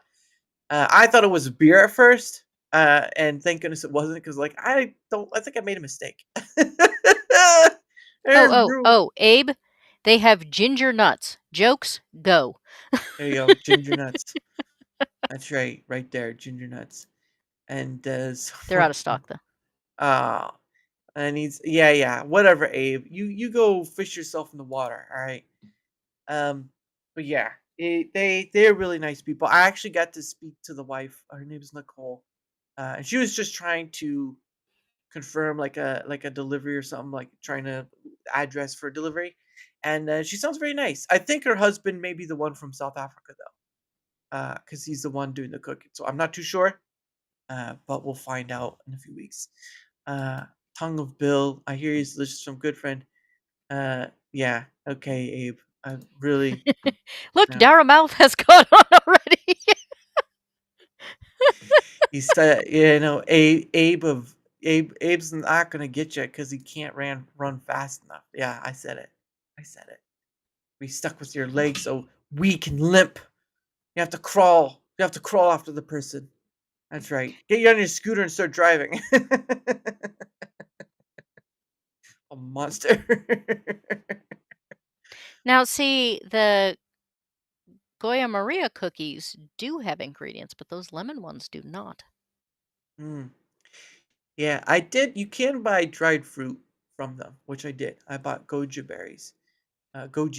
Sorry, but they were really dehydrated, so you were warned. They do have a sweetness to them, but eh, I don't know. I've never had goji berries before, but I will say this. Buttermilk chunky rusks. I mean, that just sounds. I don't know Yeah, what that sounds like. buttermilk chunky rusk. That I don't. It sounds like something you should be wary of, to be honest. It's his. It was I mean, they chunky. start off by advertising it as a Great Depression food. I'm not sure that's a selling point. Back when it was needed to be cheap for the Great Depression. Oh What is a man. rusk? It's apparently a South African thing. I don't know what a Yeah. rusk is. Now I'm gonna Um, have to look it up. there you go. The more you know from Fears the Ape Sans Legs. I don't have to fear your legs. You don't- you're on a lot of shows, man. You're sitting down most of the time. I don't know how you do it, man. That's a lot of people shows to be on though. Goodness sake. I don't know how he does it. But yeah. Um If you but chase me, I'll just throw a rabbit at you. there you go. But Rabbits are vicious. oh no, well they're vicious in many ways. That's why you have a book called Watership Down. Um but no, I did want to ask. Forget a book called Watership Down. I have scars. Well, that firsthand experience is always a good one to ask. Great Depression food. Ah, I see what he did there. Great Depression food. Um, no, but I did want to ask, what do you charge for well, I guess that is editing it if you read through something and then send your thoughts back. That's probably editing. Well, so I have different categories. I have proofreading, and then I have line editing, which is proofreading with, um, these sections don't make sense, or this you apparently knew in your head, but I'm not in your head, so I don't know what you meant. Yeah. Um, People who start out, you know, writing Sarah and then change the name to Sally, and they like miss spots where they don't change all of the names back.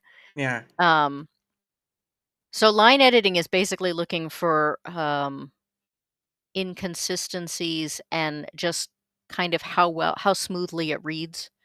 Yeah. Um, and so that's a different thing. Um, Mm, and most of my rates these days are done for games just because that's mostly what I'm doing. mm. And games are a lot harder than novels because, like I said, it's not just a matter of looking for story consistency. You have to look for rule consistency, Ah, which yeah. means you have to get really in deep to like I literally sometimes have to sit down and say, okay, like, can I build a character in this game? Could I run this game? Could I Mm, like I have had to like run mathematical calculations to determine whether or not somebody's um particular like what they think their dice rolls are doing what they think they should be doing. right. Um I ran it once and I was like, your players can only succeed, one out of every 100 tries. Jeez. I don't think that was what you wanted. Um, and so, like, that stuff just takes a lot of time. I mean, Right. honestly, if you take what I charge and you take, like, how much time I have to put in doing that type of intense, detailed work, I don't even make minimum wage. Yeah. No, I just asked because I do get a lot I of free games, though, which is great. hey, no, hey, that's the real kicker right there. You getting free games. If Uh, only they paid the bills. yeah, yeah, I know. No, I was just asking because I will eventually need that second opinion. It's just right now it stands at 11 pages. So that's how short it is because it's just the beginning of. But I it's was gonna just say 11 pages I could do in an afternoon. I mean, most of the time, I'm literally looking at hundreds of pages, so well, right now it's just 11 pages because it's just me going over this again what I had in here. And um Some stuff has been added because it was at 9 pages before, and so it went up to 10, and then now it's at 11. So who knows what it'll be? But it won't be very big. It's just like, what would the cost be of just a read Yeah, it's a through, short and story. then Do you know about yeah, how many words it is? I had to uh, go I had to go to charging by the word instead of by the page because number 1, games tend to be really graphics heavy, yeah, and so I didn't wanna be charging people for, space that right, wasn't applying to me. And the other thing was that I had a couple people who said, "Oh, I have X number of pages." So I yeah, quoted them a price based on X number of pages, and then yeah. it turned out they had shrunk the print down so it was almost unreadable just so that they could get less pages. Monsters. Um, so I was like, "All right, that's it. From now on, I'm quoting by the word instead of by It's the page." right now I stand at 7,706 or 7,706 is what I stand at the moment. But there may be more. But it's just trying to find out like Yeah. what would be the cost, and then because I know you do much more than what I'm offering like a pile of dust. You're dealing with trying to chisel marble at this point. I Uh, mean, I think that's giving me far too much credit, but we'll just take it because then people you'll look bigger to people. Um, she's chiseled marble. Hold on. How much you got? Make it really up um price. it it's a little so normally what I do is I tell people send me depending on the length of the document. Just send me the first page, send me a random page in the middle, send me the last page. Again, Like I'm normally dealing with longer documents. I can Um, send you the whole PDF in just like a moment. So, like that's how easy it is because I'm well, using because it's a range. It's 2 to 4 cents a word for short stories and novellas. Mm, Um, but that 2 to 4 cents a word is dependent on how clean the document is when I get it. So yeah. if you've already gone through and, Oh, I'm not there there are yet. almost no grammatical mistakes whatsoever, it's gonna take me less time, so it Mm, costs you less. If, on the yeah. other hand, I get it and it's like there are spelling errors and spacing errors and, Mm. um, I don't know, it's just all over the place and it's gonna take me forever, then you hit the 4 cents. Hey, you know what? I'm just gonna say first time writing this stuff, so that's probably gonna be that part. But I am like going through it and editing it by section. So when it's finally done by per section, I'll go through it finally to read it, and then I will do the sending because I'm not gonna send it as is because I know it's not gonna work as is. I'm gonna be getting a lot of red lines, and I'll be like, "Yeah, not here. No, not this. Not here." I'm pretty sure you're gonna get that later too. But the point of the matter is I'm trying to go through my me editing it, and I do kind of I do kind of use something to check over it. Like I use Claude. I've been using Claude to kind of help with it, but it doesn't write it. I write it. I just go over it. Um, but it's just one of those things where I'd rather have a second opinion I can trust, rather than just give it to the wind and hope for the best. Yeah, Uh, I always tell people I'm gonna tell you the good, the bad, and the ugly. yeah, When I I'm do all for it. reviews, people will send me their games and say, "Hey, I want you to review my game," and I said, "Well, you understand that if it's not good, I'm going on the I'm going on a stream and telling people it's not good." Uh, And they always say, "Oh, yeah, yeah, it's fine." So my experience has been that the people who are the most uncertain and mm, say, "Oh, I'm sure there's a lot wrong with this," are the people who take the most time to make sure there's as much clean as they can. yep. It's the people who say, "No, I can find all my own mistakes. This is great. I know it is." Oh yeah. That not only have missed the most, Mhm. but are the least willing to hear about it. I So know I'm gonna miss something. Yeah. not only do they require more editing, they Mhm. require more time because they're going to fight with me about every single suggestion I make. I am opening to bettering what is in order to get it out of my head. Let's just put it that way. Well, and So, that's why I'm saying like you're saying um this probably has a ton of mistakes. It's my first time, mhm, but you get that it's your first time. Like mhm. you're thinking about that sort of thing. You're looking for feedback. A lot of people, what they want to be told is, this is perfect. There's Oh, nothing true. I can do. There's no suggestion I can make. There's nothing I can do to. And the fact is, that's never going to happen. Yeah. Never. So I say this all the time. People say I can find all my own mistakes. No, you can't. Mhm, Um, I I primarily edit. I do some writing. mhm. There you go. You can have that one too, Abe. Um, uh, most of the stuff I get is several hundred pages. The stuff I write is maximum these days, 1,100 words. So like Wow. 3 pages, 4 pages. Wow. Um, 4 people still edit my stuff before it ever goes into publication.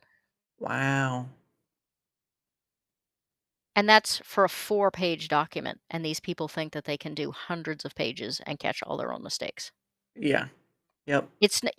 It's not a slap on their writing. It's Yeah. just the way the human brain works. So Yeah. some people may not already know this. Your eyes do not see a full picture. Your Mhm, eyes see chunks of a picture, and mhm, your brain fills in the rest of the spaces with what's expected to see. So mhm, people who get in car accidents because they pulled out in front of a car and they say, I just didn't see it. mhm. They don't mean I was zoning out and I wasn't paying attention. Literally, the car fell into the blank spot in their eyes. Yeah. Maybe it was a road that like is really slow, that they Uh-huh. have never seen a car on that intersection. Yeah. And because that's what their brain expected to see, it literally fills that in as a blank spot. Yeah. When you are writing and your brain knows what a sentence is supposed to say, Yeah. it doesn't matter if it actually says that. Mhm, Your eyes will see that that's what it says. mhm. Usually, uh, for me, it's just a sort of a brain dump, really trying to get it out there, and then it's taking unmolded clay and trying to mold it into something much cleaner. Because you're right, because there are things you don't, and I've read, like, there was one section I read where it was, like, maybe the 5th or 6th time I read through it just to see if it just flowed, right? Just to see if the wording just flowed. And there's some words that you don't know, right? There's some words you don't know, and you're trying to configure it to the words you do know, and there's stuff like that. And maybe there's a word you know that will fit well, and then you just like, this is the word and all this stuff. So there's always that reason of why you have a second pair of eyes, because there's also things they may know that you may not. And that's that point of that matter too. It's just I I I did recently, and this was a sheerly coincidental, but someone was writing a sci-fi game, mm, and I'm trying to remember what it was. They had a device that ran on like basically I'm trying to remember what it is. They use it in metal welding. mm, Um and it's not regular, it doesn't do regular welding. like arc Um welding or no, it's not arc welding. oh. And I can't believe I'm spacing this. I'm going to blame it on the fact that I'm really tired. Um but anyway, so coincidentally my husband does metal work and he Uh-huh. uses these devices all the time. And the reference was they were talking about this device as being um, a fire-based welding, Mm, and it's not. It's a superheated gas. interesting. So the way they were describing it as getting used wasn't possible because they were describing it as flame, not a gas. Mm, Um, and that, like you said, that's one of those bits of knowledge that like 99% of people aren't going to know.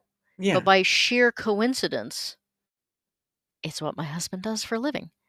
Um, and so I said, like, this section isn't going to work because it doesn't work this way. Mm, And yes, 99% of people aren't going to know that and they're going to play the game and they're not going to care. But I'll yeah. tell you, that 1% is going to send you letters. Yeah, that's true. That is true. It's not how the it's not how the rules work. It's like, ah, dang it, they caught on. But yeah, yeah, there's just stuff someone just doesn't know. Like with where is he at? Like NGM here, if I can find his name. NGM here uh has taken some of my streams and made them into shorts. And there were things he noticed when he was making those shorts for my streams that I had never noticed before. And so it's cost me money to do it. He didn't do it for free, which I thank him for it. Um, but sometimes it's nice to have that thing where someone's going to notice something you didn't see before or know before, Hmm. and they're able to fill in that because again, like you said, you're going to be someone who just doesn't know. It's like with what is it like trigonometry or calculus? Like a majority of people don't really use that stuff once they get out of high school. But Yeah, I was writing a book at one point. Well, not a book, but it was a supplement for someone else's game. right. And um and this is where research comes in. I needed some like genetic background that I don't have. I mean, I breed animals, but as far as the nitty-gritty of how genetics combine properly, Mhm. I don't really science is not my bag. Right. Um, my mother, on the other hand, uh, was like valedictorian in her class studying animal genetics. So I just called her up and said, "Hey, I don't have time to go to the library. I need you to fill me in on this stuff." Right. Um, but I have also spent tons of time at libraries, looking up information for articles I was writing. Um, People sometimes hire me to double check their research on things. Um, I think it's one of the reasons there aren't a whole lot of indie sci-fi games Right. because there's research involved and people don't like research. It's a time thing. Yeah. I think it's also a laziness thing. That is true. That there is a I have the laziness to it. story in my head. It has a sci-fi background in my head. Mhm. But science fiction is hard, so I'm just gonna change it to this other setting Right. because it's the story I care about, not the background. Mm. Oh man, I can't imagine coming across those people and it's just yeah. I'm not much compared to what has probably been most to deal with on that regard, but something worth trying at least. Uh cuz if you don't at least try it in a good way. I'm not telling you to go out there like I'm not telling you to go out there and drink and do drugs. That's a totally different subject for another day. But if you aren't willing to at least try it at least once, or at least make the experience of it, you can sell yourself short. Uh, Yeah, I because you mean, never know. I would never write a character that had a cocaine addiction. Um, I have worked with numerous clients that had cocaine addictions, but I only know what it looks like externally. Mhm. I don't know what it feels like. I know what they tell me it feels like. Yeah, Um,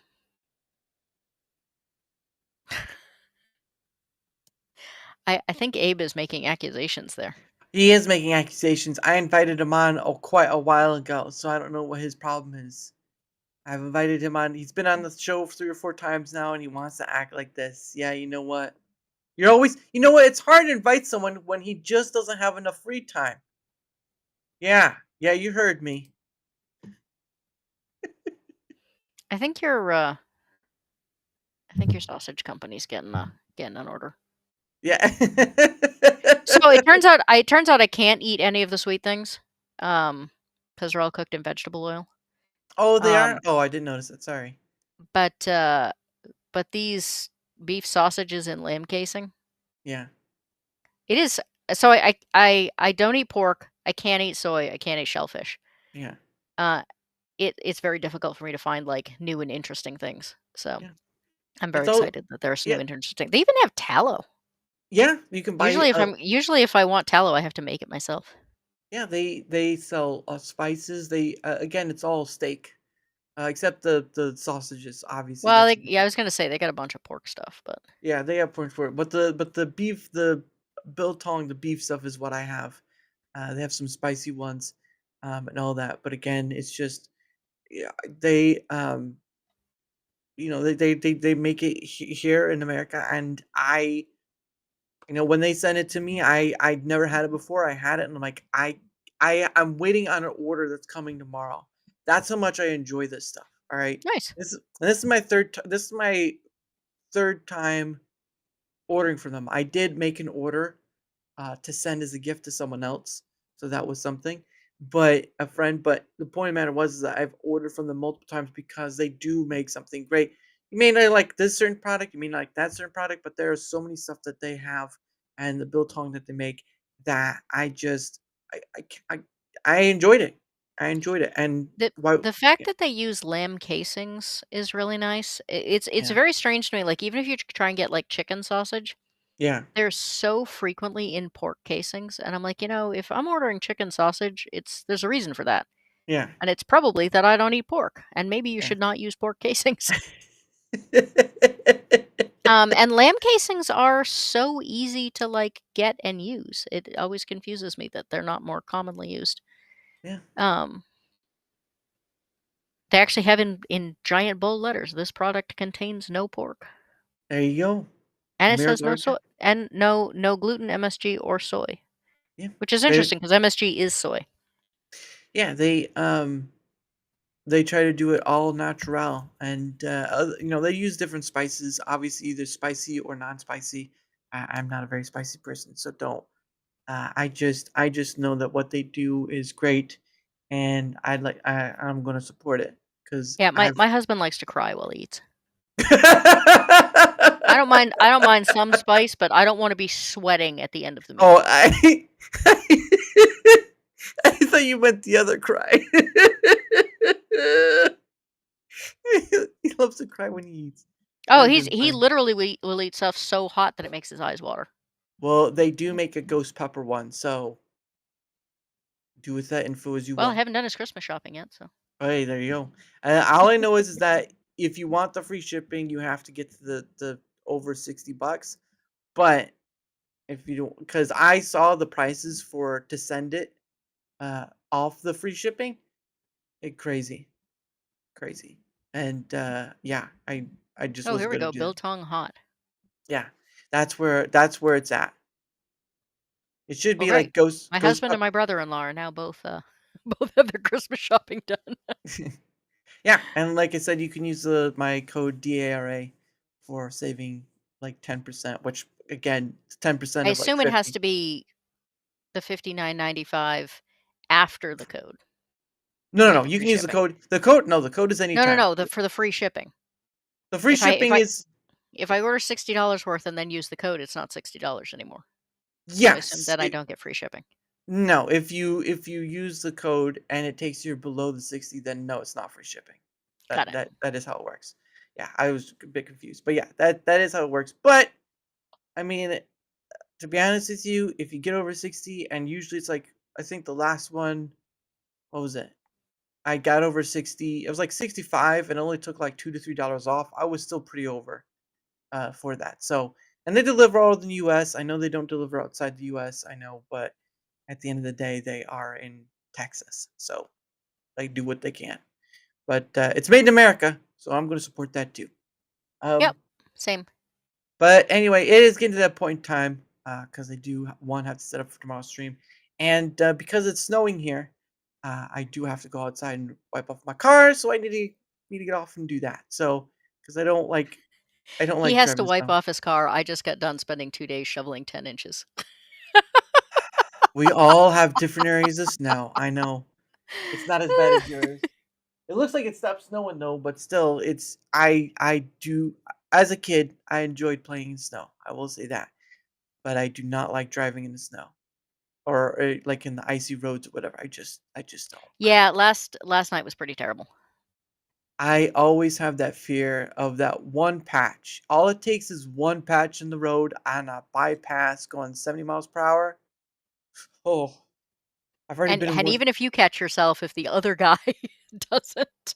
Oh, and the worst part is that some truck drivers, sometimes they might be sleeping a bit at the wheel because I've had one where they drift over to another lane. And I'm like, I need to get past you. So there is that. I can't blame them though. They do drive long distances, but like if you're getting tired, man, do not drive. I was Do gonna do say not that's drive. not just truck. I mean, I will say I have once upon a time when I was much younger and worked way too much. Yeah. But yeah, the first time I caught myself like really seriously falling asleep, I was like, "That's it. Second Yep. job's going away." Oh goodness. I was driving home, and we'll end of this. I was driving home from my siblings' house, and they live in like I live in Indiana. So they live in the capital, and I was driving back home from there. Um, and I was almost home, but I was starting to feel it bad. And I was yelling at myself. I had turned the music up loud. I was pretty much close to a point of beating myself up just to stay awake. So again, if you get tired on the road, do yourself a favor, gas station, whatever it is, do not drive tired on the road. It's not good for I anyone. I was working 2 jobs at one point. One of them was in Massachusetts and one of them was in Maine. Yeah. And I worked my Massachusetts job, Mhm. drove back, worked 12 hours at the Maine job, Mhm. went to a friend's wedding, Oh. went back to the main job. Oh. So I'd been up, I don't know, 40 hours or something like that on Oh. like a 30-minute nap. Mm. And I got real tired about 5 miles from the place I was staying. And I was staying at a friend's house because I knew I wasn't going to make it all the way back. Yeah. So I pulled over, took a 20-minute nap, woke up. I was like, "Oh, I feel really good. Like it's Yeah. only 5 miles. I got no problem." Yeah. I put the car in gear and I remember nothing else until I woke up that evening with him waking me up going, "Are you still like going back to go to work?" And I was like, "I absolutely do not remember driving here." Oh my gosh, that's And then I scary. and then I went out to get in my car and I had parked on his lawn. Well, good thing you parked on his lawn at all. I mean, And I was like, "I parked on your lawn?" And he's like, "Yeah, I thought you were just making room for Sarah's car." I was like, wow. "No, I have no idea how I ended up there." Wow. Well, Yeah, they do. so much worse than having a drink. Oh, oh, yeah. No, that those kind of Yeah, stairs. that was pretty much the end of that. I had, like, That one other really bad point, yeah. and between the 2 of they were pretty close together. Mm, In fact, I think the second one happened while I was in the middle of my 2 weeks notice, so I was still doing both jobs. 'Cause I wow. gave my notice because I was like, "No, we're Yeah. getting too scary here." Yeah. And I was about to start grad school, so, um, Gosh dang. but yeah, uh, yeah. I was like, "Nope, okay, my body is not putting up with this anymore, I'm too old for this, so Yeah. enough with that." She did the Donald Glover. I'm too old for this crap. It was weird, I always thought, like, I mean, I would work 80, 90 hours a week, Mm, easy, um, and I always thought that when I got to the point where I couldn't do it anymore, it would be kind of a gradual thing, like, it would get a little harder and a little harder. No, it was like I woke up one day and, like, a switch had just been flipped. yeah. My system just went, "Nope, we're done." Yep. Yep. Um, and it was so bizarre, I never thought it would happen that way. I was like, "Oh, when it starts getting too hard, like, I'll just stop and, it'll be easy." Yeah. Nope. Just one day I was fine and the next day I wasn't. Oh yeah. That's when you know, you know. And yeah, that's nope. Uh yeah, never again. But anyway, going go, Yes. going to the ending part. We're gonna be here all night if we keep this up. But the point of the matter is, again, our links are down below on both Rumble side and YouTube side. So if you want to see where the goat herself or myself are at, you can go down to the links and do all that stuff because she is a hard worker and she does all the things. And Come join the herd. And that's something a cultist would say. I'm a goat. Yeah, I know. If Yarny gets to have the coven, then I get to have the herd. Yeah, but it's more like a yarn coven, and that's where you just like tie people up. That's I don't know. I, maybe I shouldn't have said that. But anyway, getting I was gonna say, and then you realized how that sounded. Yarny will say that's not how it works. It's like, well, I'm not gonna ask that question. But anyway, but yeah, the links will be both down on the Rumble side and YouTube side because that's for our stream. And of course, tomorrow I have a guest on. This is the Ray. He'll be on at 7 p.m. Eastern tomorrow. And of course, like I've stated earlier this week, I will not be doing a pay it forward stream because I am going to be out of town for a family event. So I will not be here. But next week I will. Have a good So time. yeah, it's gonna be like family ordeals are always fun, except when it's in winter and the roads could be icy and all that stuff. So there's that. Um, but regardless, the last thing I do with my guest before we head on out of here is something I like to call questions from a hat. And what happens is I bought a hat from Rumble and I've put some questions in there. And what happens is that my guest gets 2 freebie questions because I'm just so loving in that manner. But if people in the chat want to have more than the 2 questions, they can give a Rumble rant for it. And um, of course, I'm not monetizing YouTube, so for those on YouTube, I understand, but it is what it is. But if you're on the Rumble side, I am monetized, and you can send a rant. Doesn't matter the amount; it just matters that you have to, uh, send something in. Oh, and she's gone. Oh, she froze. She froze. She'll be back. She'll be back. She froze. I was wondering why she sounded so off. But we'll wait till she gets back. But yeah, so if you're in the Rumble side, you can actually pay to have another question asked. But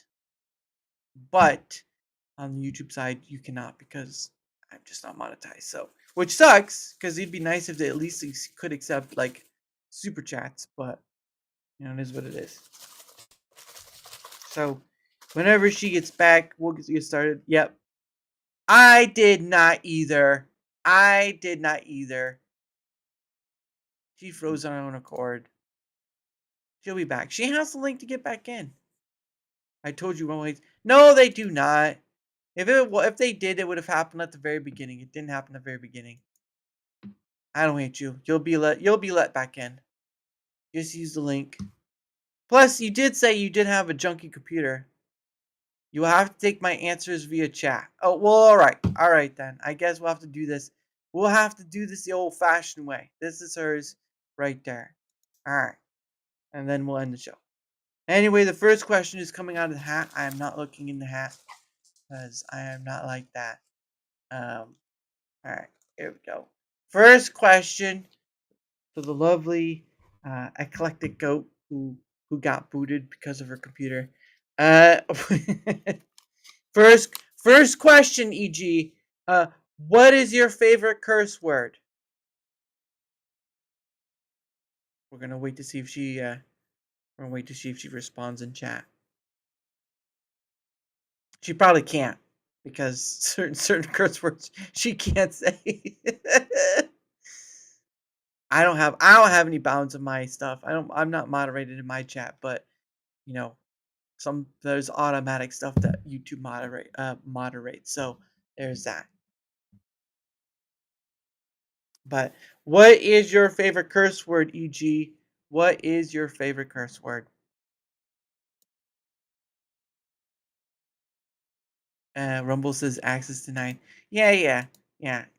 No, you're not access. You can't. No, it can't be serious. You can't. Is it telling you can't get back in? Are you serious? Bugger? Really? Oh man. I guess it's a good curse word. Rumble says access denied. How can it be access denied? Maybe they did an update. I don't understand why that's the case.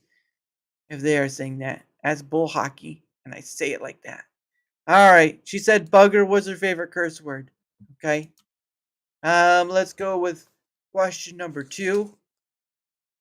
I can't believe it's saying that though, because you had the link and you were just fine. All right. Okay, let me find one more question. It was a great EG. All right, here we go. Access tonight. You can't be. That is dumb. It says access tonight. That is fucking ridiculous. Well, I didn't deny you. Just know that. Don't hear. No, it's a curse word, so I can get away with it. Bugger. I do know it's a curse word. Bugger. Or booger, if you really want to say it like that. Sorry that happened though. Stupid Rumble. Question number 2. All right. Question number 2, if you're ready. Okay. Question number 2. You just got $1 million tax free. What's the first thing you're gonna do with it? What's the first thing you're gonna do with the EG? I know you'll probably say pay off all my bills and get a computer. But what would you do with $1 million tax free? This is the real question I want to know. I didn't think you deny me. Never. I never deny the goat. Never deny the goat.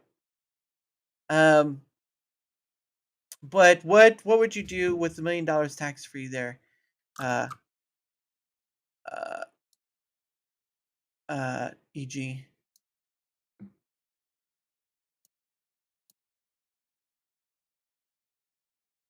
What would you do with $1 million that's a tax free? Pay off my house and student loans. Get that lady $1 million. She has loans and bills to pay. Okay, pay off that house. Pay off the student loans. Get her that money tax free. I wish I had that kind of power. Well, unfortunately, I am just as poor as everyone else. Maybe one day I'll be a shining star, a diamond in the rough. But it is as life goes. And then buy all the goats and have soy genetics imported from Europe. All right, this lady's thinking beyond the scope here. Okay, she's getting crazy with the $1 million tax free. Someone put a stop to her right now. Right now, put a stop to put a stop to that right now. But anyway, that is. And you'll have to send me a if you can. You have to send me a screenshot of that EG. That way I'll send it in with my stuff because I don't accept that from Rumble. So, but anyway, that is the end of the show, of course. And of course, my guest had frozen out, but do not worry. She is always welcome back whenever time allows for it. Because again, when you have on over 300 various guests, it does get a bit crazy in the party list. All right, I'm just saying. But anyway, again, tomorrow, 7 p.m. Eastern, with this is the Ray. Hope you'll come by and see that as well. And of course, I want to thank all those in the chat, whether on the Rumble side or YouTube side. Doesn't matter which side you're on. I'm glad that you're all here. You're all part of this thing called DaraChat, which is just to talk to people about whatever. And you saw a little over 2 hours of that. So thank you all for being here. And of course, thank you to the great goat herself, the eclectic goat. See, I said it right. Next, they really need a boost from outside sources. Hey, sounds like the immigration problem right here. And always grateful for the eclectic goat. See, I said it. And she's, like I said, she's always welcome back. Definitely will try to figure out why she gets denied. She won't get denied by me, that's for sure. And there's always other ways around it. So they can't stop me. But anyway, I hope you all have a wonderful evening. And as always, I end the show with One Day With You by Pogo. Again, if you want to see other Pogo stuff, his channel link is down below. But beyond that point, have a great rest of your night, everyone. And I will see you next time. Bye, everyone.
Here we go.